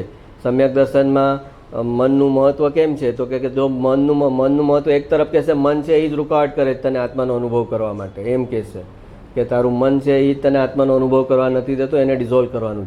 તો જો ડિઝોલ્વ કરવાનું છે તો ઓલા અસંગનીને તો છે જ નહીં ને, તો એને અનુભવ થવો જોઈએ ને. તો એને તો ક્વોલિફાય બી નથી કર્યા સમ્યક દર્શન માટે. They are not even qualified for સમ્યક દર્શન. સંગનીને તો થાય કે ન થાય એવું બની શકે, થઈ શકે, પણ થાય કે ન થાય એમ પોસિબિલિટી પછી ઓલાને તો થઈ જ ન શકે અસંગનીને. તો તેનો મતલબ શું છે? એનો મતલબ એ છે કે મનનો પોતાનો રોલ છે. એ જે વિકલ્પવાળી સ્થિતિ છે, વિકલ્પથી જે નિર્ણય થાય છે, તો એ મનમાં બધી જ તાકાત છે કે આખું આત્માનું જે ભાવ ભાષણ એ મન આખું ઊભું કરી શકે છે. પરોક્ષ રીતે પણ એ આત્માને જાણે પ્રત્યક્ષ જાણતો હોય એવું એ આખું ભાવ ભાષણ ઊભું કરીને આપે છે કે જ્યારે અનુભવ કરે ત્યારે આટલોય ફરક ન પડે એમાં. એ મનની તાકાત છે, વિકલ્પવાળું હોવા છતાં.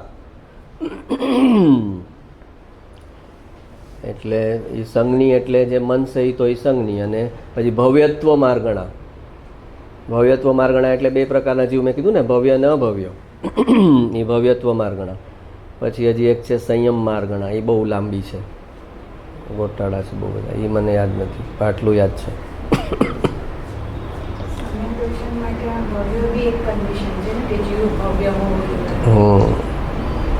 ભવ્યને સમ્યક દર્શન થાય. અભવ્યન થઈ જાય તો પછી પ્રોબ્લેમ થઈ જાય. ભગવાન કહેવાય તો આને મારે મોક્ષ આપવો પડે સમ્યક દર્શન થયું એટલે એને સમ્યક દર્શનમાં જ અટકાવી દે.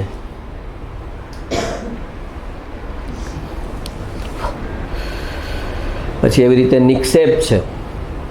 નિક્ષેપ આવતું છે, નય નિક્ષેપ આવે ને, ઓલી કૃપાળદેવની ઓલી છે એમાં આવે નય નિક્ષેપ, જૈન વાણીમાં આવે. હા, તો પ્રમાણ તો આપણે સમજ્યા પ્રમાણ, પણ નિક્ષેપ એટલે શું? તો કે નિક્ષેપના પાછા 4 પ્રકાર છે. નામ નિક્ષેપ, સ્થાપના નિક્ષેપ, દ્રવ્ય નિક્ષેપ અને ભાવ નિક્ષેપ. 4 પ્રકારની નિક્ષેપ ના પડે.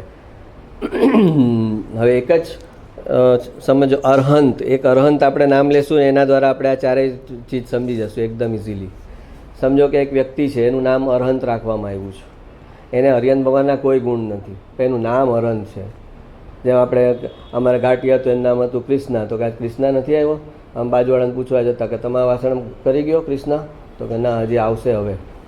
તો કે ભાઈ કૃષ્ણ ભગવાન ક્યાં અને આ કૃષ્ણ? તો કે ભાઈ નામ નિક્ષેપ છે. આ તો ખાલી નામ નિક્ષેપ છે. કૃષ્ણ ભગવાનના કોઈ ગુણ કે જાઓ જલાલી કે કાંઈ ઐશ્વર્ય એનું નથી, એને તો ખાલી નામ પાડ્યું છે, એ નામ નિક્ષેપ. કોઈનું નામ રામ પાડી દીધું, પણ હવે એના ગુણ બધા રાવણના હોય,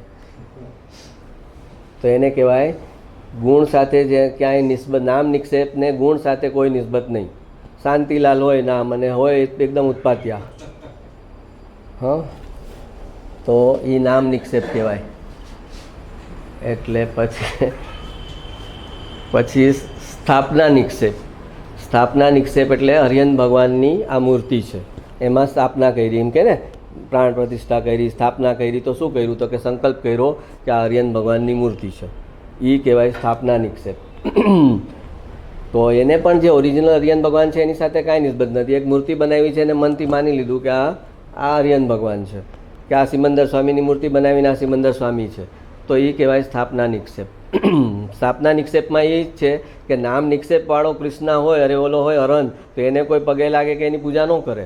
પણ આ સ્થાપના નિક્ષેપ હોય, મૂર્તિ હોય, પણ એ સ્થાપના કરી છે તો એની પૂર્તિ ને એની પૂજા ને ભક્તિ ને બધું થાય તો એ કહેવાય સ્થાપના નિક્ષેપ.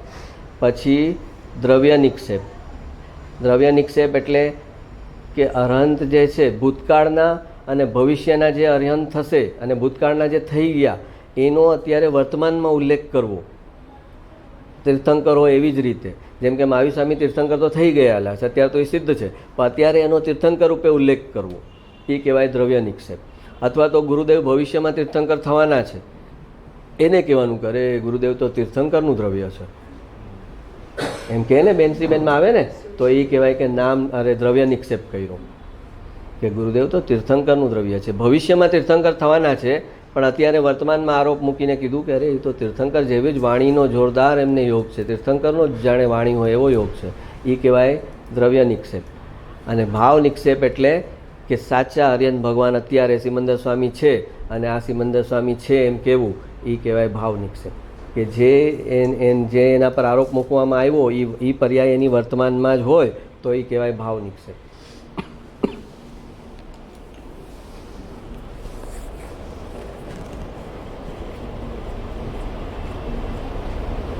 બોલો.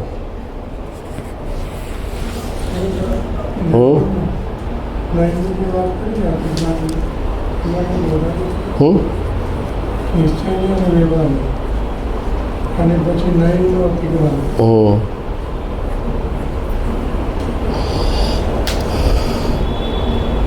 માર્ગણા સ્થાન કેટલા યાદ રહ્યા?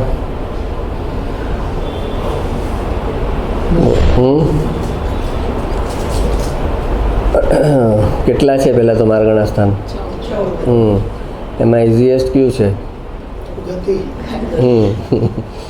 જે ઓલરેડી શીખેલા છીએ આપણે. ગતિ, ઇન્દ્રિય અને કાયા એ ઇઝી છે. પછી ભવ્યત્વ માર્ગણા એ ઇઝી છે, સંજ્ઞી માર્ગણા એ ઇઝી છે, પછી કસાઈ માર્ગણા એ ઇઝી છે, પછી લેશિયા માર્ગણા એ ઇઝી છે. હા હા પછી જ્ઞાન દર્શન માર્ગણા એ થોડું છે. શું છે જ્ઞાન માર્ગણાના કેટલા ભેદ? 8 ભેદ. 8 ભેદ.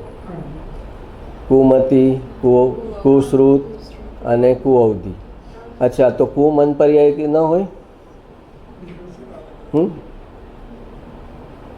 કુમાં ખાલી 3 જ નાયકા, કુમતિ, કુશ્રુત અને કુઅવધિ. કુમન પર્યાય ન હોય?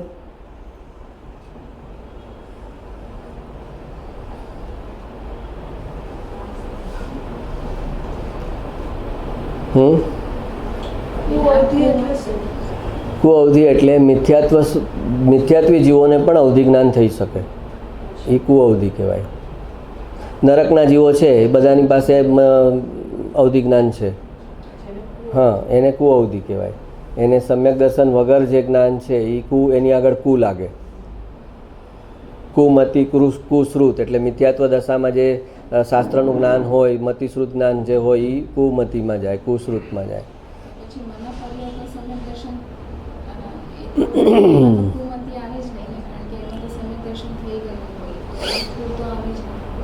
મન પર્યાય જ્ઞાન પહેલાં તો 6ઠા 7મા ગુણસ્થાનમાં વર્તતા મુનિને જ થાય, એટલે એની આગળ કુ ન લાગી શકે. એટલે 6ઠા 7મા ગુણસ્થાન છે એ તો સમ્યક દ્રષ્ટિ જ છે, એના સિવાયના કોઈને મન પર્યાય જ્ઞાન થઈ જ ન શકે. એટલે અને કેવળ જ્ઞાન નહીં, કેવળ જ્ઞાન જેવું કાંઈ લાગી ન શકે. એટલે એના 8 ભેદ થયા. અને પછી દર્શન માર્ગણા એના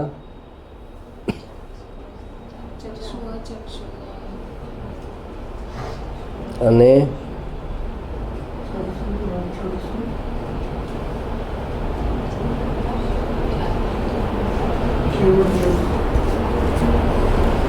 તમે મેથ્સના માસ્ટર છો ને? ચક્ષુ, અચક્ષુ,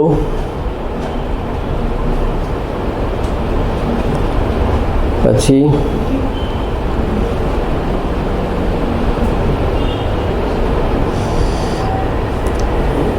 અવધિ દર્શન અને કેવળ દર્શન. એમાં જે આપણો જે દર્શન ઉપયોગ હોય છદ્મસ્ત અવસ્થામાં એ પહેલાં દર્શન ઉપયોગ હોય અને પછી જ્ઞાન ઉપયોગ હોય. જ્યારે ભગવાનને દર્શન ઉપયોગ અને જ્ઞાન ઉપયોગ બંને એક જ સાથે હોય. વસ્તુનો સામાન્ય પ્રતિભાસ અને વિશેષ પ્રતિભાસ બે એક જ સાથે એમને રિફ્લેક્ટ થાય. આપણને કોઈ પણ વસ્તુનો પહેલાં દર્શનનો ઉપયોગ જાય એમાં આપણને થાય કે કંઈક છે આ, અને પછી જ્ઞાનનો જે વિશેષ ઉપયોગ આવે ત્યારે એ શું છે એ ડિસાઈડ થાય. એ એટલે આપણે ક્રમ પડે, પહેલાં દર્શન અને પછી જ્ઞાન. ને ભગવાનને ક્રમ ન પડે. દર્શન ઉપયોગમાં આખા લોકાલોકનો સામાન્ય પ્રતિભાસ જે સમયે થાય એ જ સમયે એ લોકાલોકનો વિશેષ પ્રતિભાસ થાય, અને એ બંનેને ડિફરન્શિએટ કરીને ભગવાન જોઈ શકે કે આ સામાન્ય પ્રતિભાસ અને આ વિશેષ પ્રતિભાસ એટ એ ટાઈમ. એ જે તમે કીધું ને પહેલા ખાલી આમ એમ થાય કે કંઈક છે એમ કંઈક, પછી એના બીજા આગળ થાય તો એ મતિજ્ઞાનનો ન થાય ભેદ. તો એ મતિજ્ઞાનના ભેદમાં ન થાય, કેમ કે પહેલા કંઈક પછી એને પછી ધ્યાનથી જોયું તો ખબર પડી કે આ વસ્તુ છે, પછી એનાથી વધારે તો એ મતિજ્ઞાનના ભેદ ના, જ્ઞાનમાં પછી જે ભેદ પડે છે વિશેષ એ પણ પેલા દર્શનમાં તો એ વસ્તુનું જે અસ્તિત્વ છે એની જ નોંધ થાય ખાલી કે આ વસ્તુ છે. એ વસ્તુના અને એમાં બી ભેદ ન પડે. આખું જે આ અસ્તિત્વ છે એક સાથે એ અસ્તિત્વ દેખાય, એમાં ભેદ ન પડે. દર્શન ગુણમાં ભેદ ન પડે, પછી જ્ઞાન આવે ને ભેદ પડે. એ પછી ઓલું પ્રત્યભિજ્ઞાન ને એ બધું જે મતિ જ્ઞાનના ભેદમાં આવે. હા હા, પણ એ જ્ઞાનમાં જ વિશેષ જાણવાનું થાય, પણ દર્શનમાં તો ભેદ જ ન પડે પહેલાં તો. સામાન્ય અવલોકન.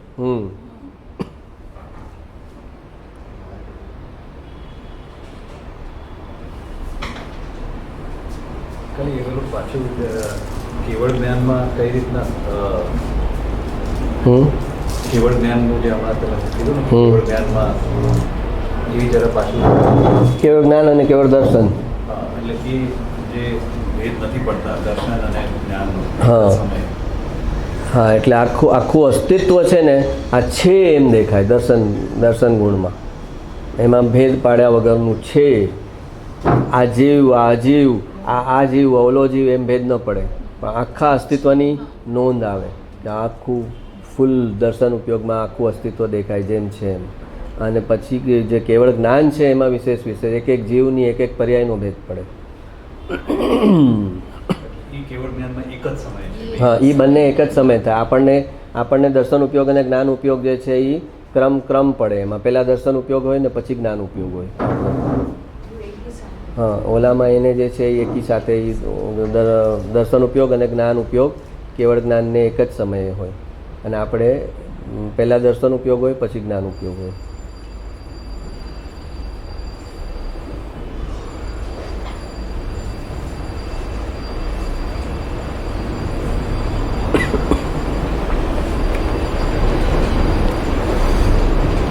તત્વાર સૂત્રને પહેલા અધ્યાયમાં છે આ.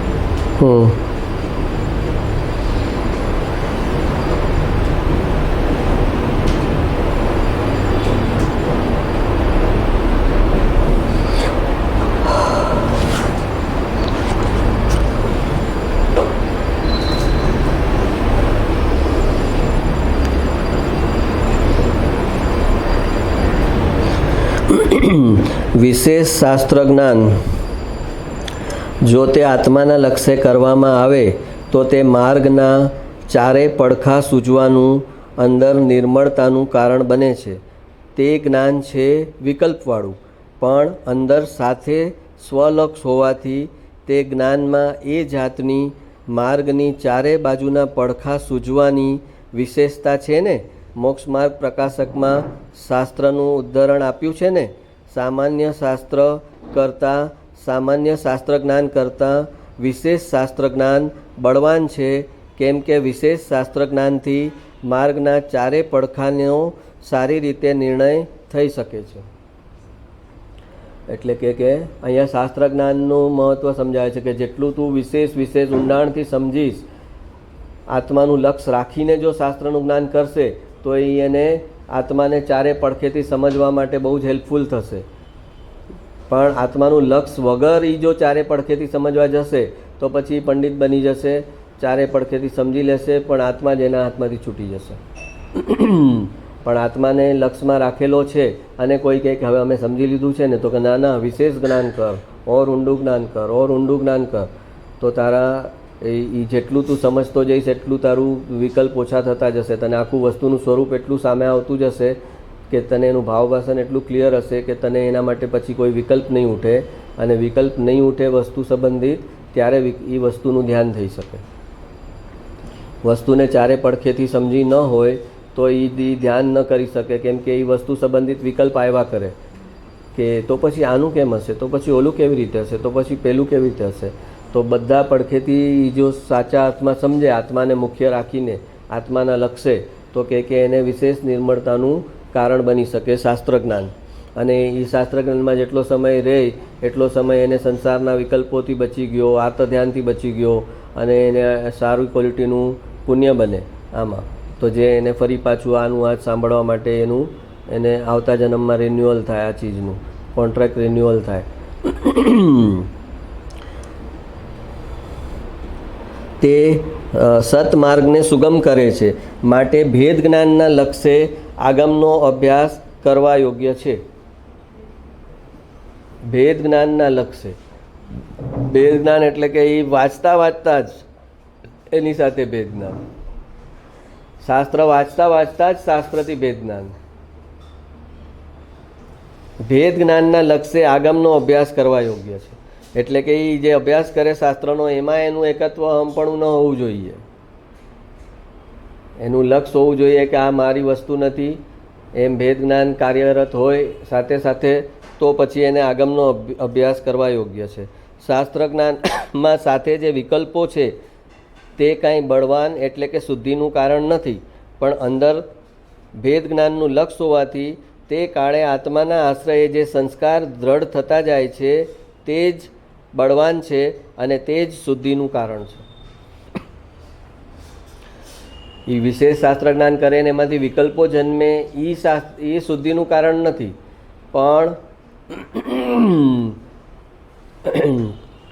પણ એ ભેદ જ્ઞાનના લક્ષ્ય જે શાસ્ત્રનો અભ્યાસ કરે અને એ શાસ્ત્રનો અભ્યાસ કરતાં કરતાં પણ પોતાના સ્વભાવનું વિસ્મરણ ન કરે, તો એને એ સ્વભાવના શાસ્ત્ર વાંચતા વાંચતા એને સંસ્કાર પડે છે. સ્વભાવના વાંચે છે શાસ્ત્ર, પણ એને સ્વભાવ, એને સંસ્કાર પડે છે સ્વભાવના, અને એ સ્વભાવના સંસ્કાર જે પડે છે એ શુદ્ધિનું કારણ છે. આત્માના લક્ષ્ય વિશેષ શાસ્ત્ર જ્ઞાનથી માર્ગની 14 દિશાનો, ચારે બાજુના પડખાનો ખ્યાલ આવતો હોવાથી તેના વડે માર્ગ સુગમ બને છે.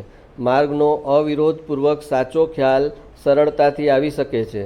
માર્ગ સુગમ રીતે બરાબર સમજવામાં શાસ્ત્ર જ્ઞાન નિમિત્ત તો છે ને. સમજાય છે કાંઈ?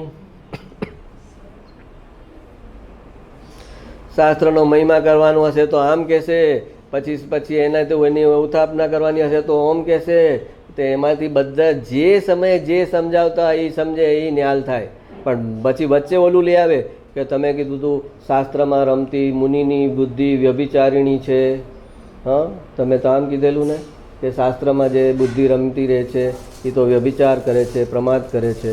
અહીંયા તમે કહો શાસ્ત્ર જ્ઞાનથી ફાયદો છે, તો કે જે સમયે એના જ્ઞાનમાંથી જે ભાવ આવ્યો ને, એ ભાવ તારમાં કાંઈક તારું પ્રયોજન છે, એમાંથી તારે કાંઈક ગ્રહણ કરવાનું છે, એ ચૂપચાપ લઈ લે ને એ સમયે એનાથી વિરોધી જે વાત હોય એ વચ્ચે નહીં લઈ આવ. એ તું નહીંને તોડે છે. જે નહીંથી વક્તા સમજાવે છે એ નહીંને તું તોડે છે. એ નહીંને તોડીશ તો તને નહીંનું સમ્યક જ્ઞાન નહીં થાય. પણ જે નહીંથી સમજાવતા હશે એના ફ્લોમાં તું વહીશ તો તને એ નહીંનું આખું, એ નહીંનું એક પ્રયોજન છે તારી અંદર જ્ઞાનને કઈ રીતે બેલેન્સ કરવાનું. એ તું એના ફ્લોમાં વહીશ તો એ નહીં તારી અંદર આત્મસાત થઈ જશે. પછી બીજા નહીંથી વાત આવતી હશે ત્યારે ઓલું વચ્ચે નહીં લઈ આવતો, તો એ બાજુનું જે કાર્ય એ નયે કરવાનું છે એ તારા આત્મા ઉપર થઈ જશે ને એના સંસ્કાર પડશે. એમ બંને બાજુનું નયનું જ્યારે કાર્ય થશે ત્યારે અંદર જ્ઞાન મધ્યસ્થ થશે, અને મધ્યસ્થ થયેલું જ્ઞાન છે એને ધ્યાન કરવામાં 1 સેકન્ડ પણ નથી લાગતી.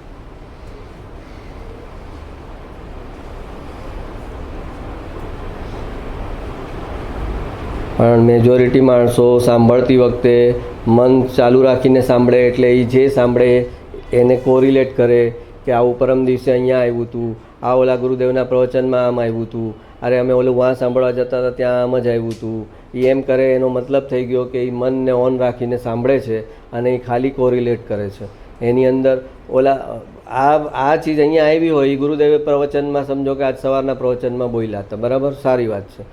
પણ તે જ્યારે એ ગુરુદેવ જ્યારે જે બોલતા હતા ને ત્યારે તું ફરી એ જેને આ કોરિલેટ કરવાનું મનની આદત છે, મનને બોલ કરવાની આદત છે, એ સમયે પણ પાછું કાઢશે કે હું જે પેલું 2 દિવસ પહેલાં શાસ્ત્ર વાંચતો હતો ને એમાં આ જ હતું, ગુરુદેવ આ એ જે બોલે છે ને એ જ હતું.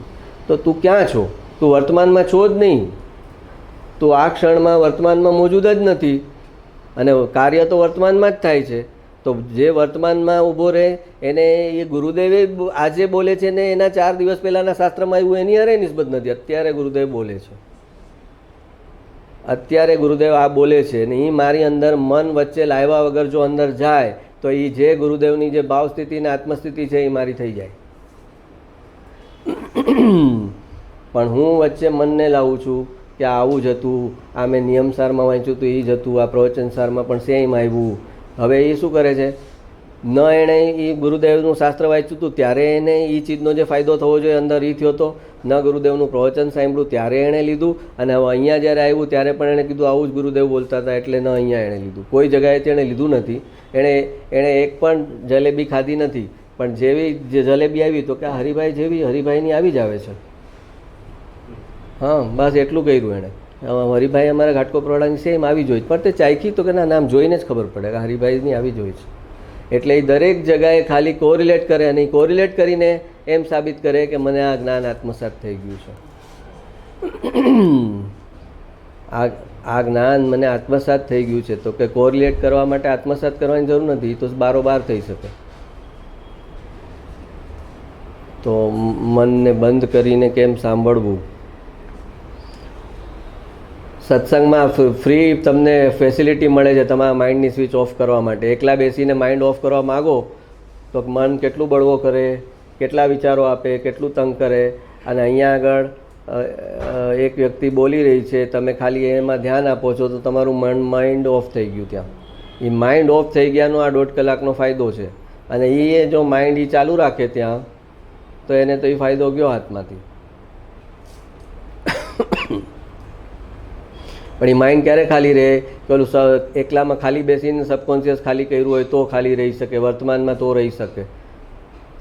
વર્તમાનમાં કોણ રહી શકે? જેનું સબકોન્શિયસ ખાલી હોય તો એ વર્તમાનમાં રહી શકે.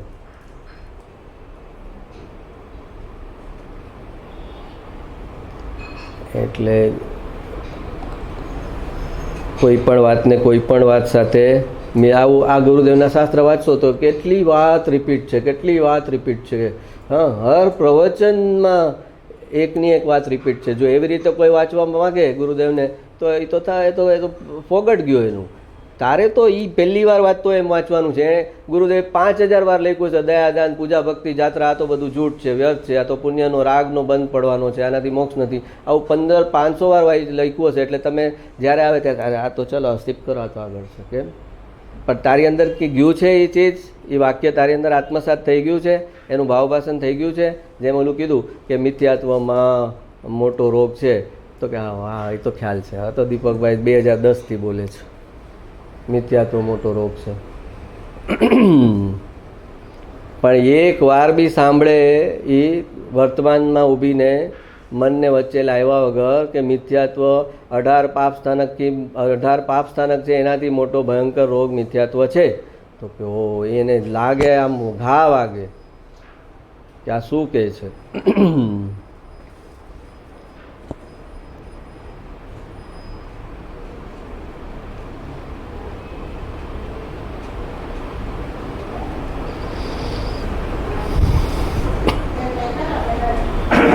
ત્રિકાળી તત્વને ચૂકીને માત્ર વર્તમાન પર્યાયને રાગનો ભરોસો છે, તે તો પર્યાય બુદ્ધિ હોવાથી મિથ્યા દ્રષ્ટિ છે. વર્તમાન પર્યાયનું લક્ષ છોડી અંદર ધ્રુવ તત્વની સન્મુખ થતાં અંતરમાં ત્રિકાળી સત સાહેબ પ્રભુ છે તેના ઉપર નજર કરતાં એક સમયની પ્રતીતિમાં આખું ત્રિકાળી ધ્રુવ તત્વ આવી જાય છે, સમાઈ જાય છે. હા, આ તે કંઈ પુસ્તક છે? હજી આગળ જશે, આગેના લોકો વાંચશે. જેમ જેમ વાંચશે તેમ તેમ ધીમે ધીમે તેની કિંમત થતી જશે કે આહા આ તે શું છે. આ બેનશ્રીબેનના વચનામૃત પરના પ્રવચન છે એટલે એ કહે છે આ પુસ્તક સમજાણું કાંઈ. એક જણાનો કાગળ આવ્યો છે કે આ પુસ્તકનું નામ બેનશ્રીના વચનામૃત છે, તેને ઠેકાણે દિવ્ય ધ્વનિના વચનામૃત એમ લખો, કેમ કે આ તો દિવ્ય ધ્વનિ જ છે.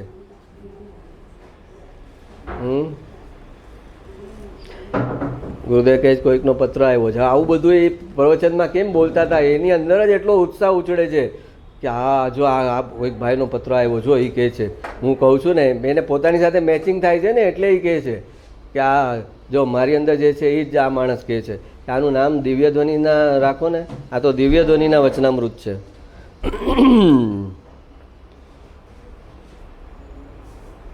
આમ ગુરુદેવને બેનશ્રીના વચનામૃતના વખાણ કરતાં સાંભળ્યું એટલે મને સારું લાગે કે આ મને ઓલું નહોતું સમજાતું ને આ સમજાતું તો એમાં ગુરુદેવનો કોઈ દ્રોહ મેં નથી કર્યો. શિષ્ય પાસેથી લેવો અને ગુરુદેવને છોડી દો તો કે ના ના, ગુરુદેવ પોતે કહે છે કે આમની ભાષા જે છે ને એ મારા કરતાં સહેલી છે, આ લાખો લોકોનું કલ્યાણ કરે એવી ભાષા છે આ. તો એમને તો કલ્યાણ કરવાનો હેતુ હતો ને, મારા ભાષાથી મારા શાસ્ત્રથી જ થાય એવો આગ્રહ ક્યાં હતો. જેના થકી એમની ભાષા સરળ છે આ જમાના પ્રમાણે અને લોકોને કન્વિન્સિંગ વધારે છે તો લેટ ઇટ બી.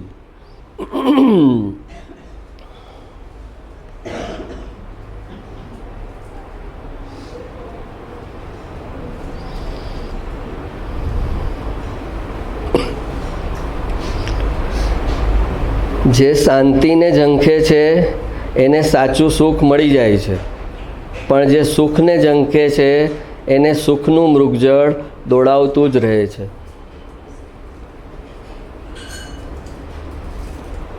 એટલે કહે છે કે સુખની લાલસા નહીં કરતો, શાંતિની લાલસા કરજે.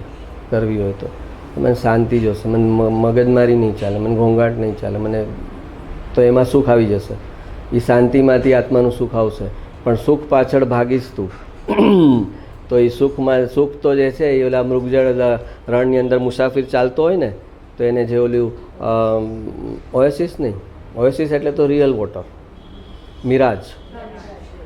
હા, મિરાજ જે થાય ને એ જે રણની જે જમીન હોય ને એના પર તડકો પડે ને તો એ પાણીની જેમ ચમકે. એટલે મુસાફિર ચાલતો હોય તો એને થાય એ દિશામાં એને એમ થાય કે હો અહીંયા જો પાણી છે, આ થોડુંક ચાલી નાખું ને તો અહીંયા આવી જશે. પછી જેમ ચાલે ને ત્યાં પહોંચે ત્યાં આગળ થઈ જાય, એ મૃગજળ આગળ વયું જાય, એ પોતે ત્યાં ઊભો તો આગળની જમીન એને ચમકતી લાગે એટલે એને રણની અંદર મૃગજળની જેમ પાછળ પાછળ એ ફર્યા કરે પણ પાણી ન મળે. તો જેમ સુખની પાછળ જવા માગે એને સુખ જે છે એ મૃગજળ બનીને દોડાવતું જ રહે, દોડાવતું જ રહે. એ પર્યાયો જે નિગોદના આટલા ભાવ થાય છે શું કામ થાય છે કે એ જેવો ભાવ લે છે એવું થાય છે એને કે આ બરાબર નથી, આ લેટ મી ચેન્જ, આ બરાબર નથી, બીજો ભાવ, ત્રીજો ભાવ, ચોથો ભાવ, આ બી બરાબર નથી, આ બી બરાબર નથી. એને કારણે એના ભાવ સ્થિતિ વધી ગઈ. જ્યારે મનુષ્યમાં હતો ત્યારે એમ જ કરતો હતો, આ બરાબર નથી, આ બરાબર નથી, આ બરાબર નથી. પોતાની અંદર બરાબર ન કર્યું, બહાર બધું બરાબર કરવા ગયો. એ બહાર બધું બરાબર કરવા ગયો એમાં એ નિગોદમાં ગયો. અંદર બરાબર કરી લીધું હોત તો મોક્ષે વયો જાત. પણ જે પર્યાય છે, સંયોગ છે એ બરાબર નથી. એ સંયોગ બરાબર નથી એમ જે ફિલિંગ છે એમાંથી નિગોદનો ભાવ આવે છે. પછી એને આપણે એક શ્વાસ લઈને છોડીએ એમાં એના 18 ભાવ થાય છે અને દરેક વખતે એને થાય છે કે આ બરાબર નથી, ફટાફટ ચેન્જ કરો, ફટાફટ ચેન્જ કરો, આ બરાબર નથી.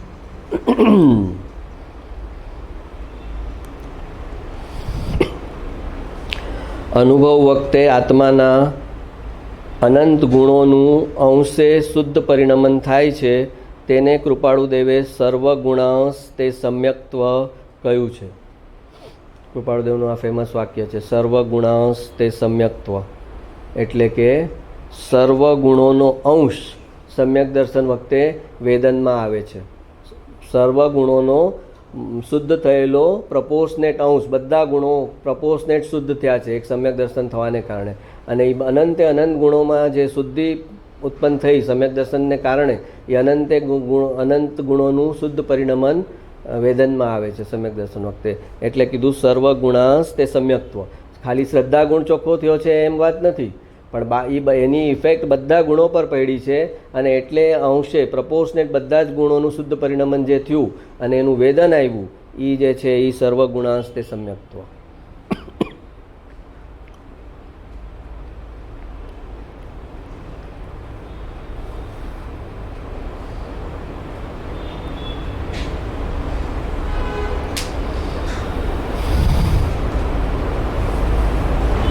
હા, નિશ્ચય વ્યવહારનું શું હતું? નિશ્ચય પહેલાં તો નિશ્ચય વ્યવહારને છોડી નિશ્ચયના પક્ષમાં આવે અને પછી નિશ્ચયના પક્ષમાં આવીને એને અતિક્રાંત કરવો પડે. નિશ્ચયના એક સમયસારમાં આવે કે નિશ્ચયના પક્ષમાં તું આવી ગયો એનાથી શું? પહેલાં કહેશે કે અનાદિકાળથી જ નિશ્ચયનો પક્ષમાં નથી આવ્યો. સાચા અર્થમાં અનાદિકાળથી નિશ્ચય વ્યવહારના જ પક્ષમાં રહ્યો છે. એટલે વ્યવહારના પક્ષમાં રહ્યો છે એટલે કે પર્યાયની જે વિવિધતા છે એમાં જ એની દ્રષ્ટિ રોકાયેલી રહી છે અને એમાં જ એને બદલ કરવું છે, પર્યાયને બદલ કરવી છે એને. આ ભાવ આવ્યો તો હવે પછી અંદરથી વિચારે કે હવે શું કરીએ, આ ભાવમાં તો સ્વીકારી લેવાનું જે આવ્યું છે, હવે નવો ભાવ પર વાત. એમ એને હર ભાવમાં એને જે ભાવ આવ્યો એ મંજૂર નથી એટલે નવો ભાવ ઊભો રહે છે. તો કહે છે કે શું કહેતો હતો? હા, તો જે પર્યાયની વિવિધતા છે એના પરથી હટાવીને દ્રવ્ય ઉપર દ્રષ્ટિ પહેલાં કરાવશે કે દ્રવ્ય દ્રષ્ટિ કર તો એ નિશ્ચયમાં આવ્યો. અને નિશ્ચયમાં આવી જશે પછી કહેશે કે નિશ્ચયમાં આવી ગયું એનાથી શું? એનાથી શું એટલે એનાથી દેવગતિ. એનાથી શું પછી આગળ શું? દેવગતિનો ભાવ પૂરો થઈ ગયા પછી શું? આચાર્ય એમ તો એમાં આવશે કે નિશ્ચયમાં આવી ગયો તું કે હું ધ્રુવ દ્રવ્ય જ છું, એ નિશ્ચયમાં તું આવી ગયો એનાથી શું? અનુભવ થોડી થશે એનાથી. એની પાર જઈશ ત્યારે અનુભવ થશે. એનો કહેવાનો મતલબ એમ છે કે હવે તું ઘરના ઉંબરા સુધી આવી ગયો છે તો જે બહાર રખડતો હોય એને એમ કે ભાઈ ઘરના ઉંબરા સુધી તો પહોંચ. તો આખા ગામમાં રખડે છે, ઘરના ઉંબરા સુધી તો પહોંચ. અને ઉંબરા સુધી આવીને ત્યાં જ અટકી જાય તો એને કે ભાઈ ઉંબરા સુધી તો આવી ગયોનો શું મતલબ? તું ઘરમાં પ્રવેશ તો માનું, તું તો બહાર જ ઊભો છે ઉંબરા પર, ઘરની અંદર પ્રવેશ ક્યાં કર્યો છે તે? તો ક્યાં આગળ કોને કઈ વાત કે છે એ એના પ્રમાણે કહેવામાં આવશે કે જે ટોટલ અશુભમાં છે એને શુભમાં લાવવામાં આવશે. તો નિશ્ચયના પક્ષમાં આવ્યો એનાથી શુભમાં આવ્યો છે.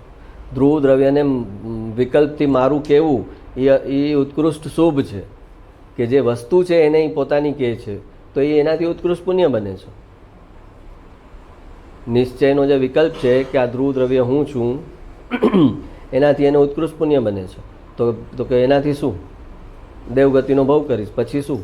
અગર તને આ નિશ્ચયને અતિક્રાંત કેમ કરવાનું એ નથી આવડતું તો એના માટે જે તારું જ્ઞાન નિશ્ચય અને વ્યવહારનું બંને નયનું જ્યારે બોલાતું હોય, જ્યારે વંચાતું હોય ત્યારે એ પોતે વચ્ચે પોતાનું કોઈ જ ઘોંઘાટ મનનું બોલવાનું વચ્ચે ન લાવે અને એ જે નિશ્ચય નહીંથી સમજાવેલું છે એને એ જ નહીંથી સમજે અને વ્યવહાર નહીંથી જ્યારે સમજાવે ત્યારે એને એ જ નહીંથી સમજે ત્યારે બંને નયના છેદ ઉડી જાય.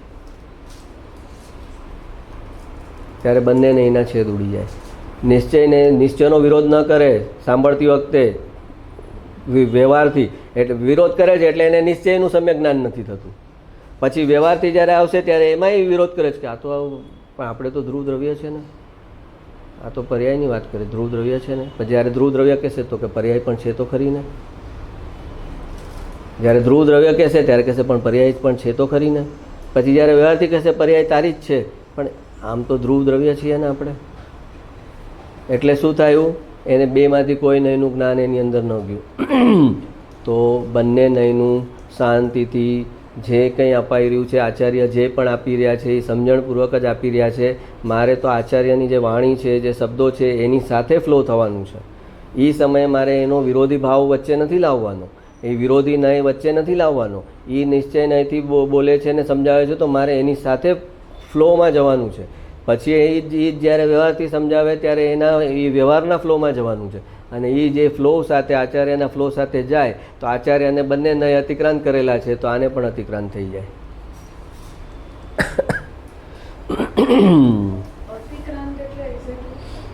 ટુ ગો બિયોન્ડ, અતિક્રાંત કરવું એટલે એની પાર જવું.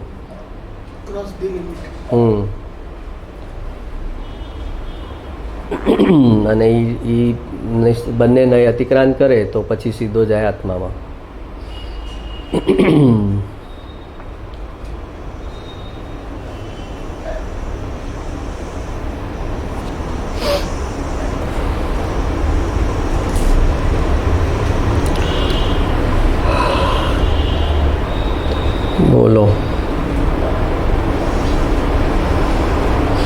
નિક્ષેપ ક્યાં ક્યાં પ્રકારના? નામ, સ્થાપના, દ્રવ્ય ભાવ. એક્ઝામ્પલથી સમજાવો. એક વ્યક્તિનું ખાલી એક નામ છે કૃષ્ણ કે પછી પરમાત્મા વિતરાગી પરમાત્માની આપણે એની સ્થાપના કરી મૂર્તિ તરીકે. પછી દ્રવ્ય એટલે ભૂત અને ભવિષ્યમાં થવાના હોય, ભૂતમાં થઈ ગયા હોય ભવિષ્યમાં થવાના હોય, ગુરુદેવ છે કે ભવિષ્યમાં તીર્થંકર થવાના છે, તો એ અત્યારના એને દ્રવ્ય તરીકે સ્વીકાર્યું કે તીર્થંકર છે. વર્તમાનમાં આરોપ મૂક્યો એમ કહેવાય, સ્વીકાર્યું એમ ન કહેવાય. વર્તમાનમાં જ આરોપ મૂક્યો, ભવિષ્યમાં જ થવાના છે તીર્થંકર ભવિષ્યમાં, પણ વર્તમાનમાં આરોપ મૂકીને કીધું કે આ તો તીર્થંકરનું દ્રવ્ય છે, એને કહેવાય દ્રવ્ય નિક્ષેપ. દ્રવ્ય નિક્ષેપ એટલે જે કીધું એને અનુરૂપ છે નહીં, અત્યારે નથી. જે કીધું એને અનુરૂપ ભાવ નથી. દ્રવ્ય શું કામ, દ્રવ્ય નિક્ષેપ શું કામ કીધું કે એને અનુરૂપ ભાવ નથી, એટલે એકચ્યુઅલ તીર્થંકર નથી અત્યારે એ, એટલે એને દ્રવ્ય નિક્ષેપ કહેવાય. અને ભાવ નિક્ષેપ એટલે સિમંદર સ્વામીને અત્યારે તમે કહો કે આ તીર્થંકર છે, આ 20 વિહરમાન તીર્થંકર છે, તો એ તીર્થંકર છે એટલે કે એ ભાવ ઉદયમાં છે, તીર્થંકર પ્રકૃતિ ઉદયમાં છે વર્તમાનમાં, અને એને તીર્થંકર કીધા તો કહેવાય, એ ભાવ નિક્ષેપ કહેવાય. જેમ કારનો ડ્રાઈવર હોય તો ડ્રાઈવર એટલે શું, જે ગાડી ચલાવતો હોય એ જ સમયે ડ્રાઈવર થાય હકીકતમાં. તો આપણે શું કહે, આ મારો ડ્રાઈવર આજે આવ્યો નથી, પણ ડ્રાઈવર તો એ તો જ્યારે કાર ડ્રાઈવ કરે ત્યારે ડ્રાઈવર હોય. આપણે તો એ કહેવાય દ્રવ્ય નિક્ષેપ. હા, તમે કીધું કે આ ડ્રાઈવરને ફોન કરી દે ને કાલે આવી જાય, તો અત્યારે તો એ નોર્મલ માણસ છે, ડ્રાઈવર નથી કાંઈ. એ ડ્રાઈવ કરતો હોય ત્યારે ડ્રાઈવર થાય, તો આપણે તો એને લેબલ જ લગાવી દીધું સીધું ડ્રાઈવર. તો એ જે લેબલ લગાવ્યું વ્યવહારમાં એ કહેવાય દ્રવ્ય નિક્ષેપ. અને એ ડ્રાઈવર જ્યારે એકચ્યુઅલી ચલાવતો હોય ગાડી અને તમે કહો ડ્રાઈવર, તો એ ભાવ નિક્ષેપ.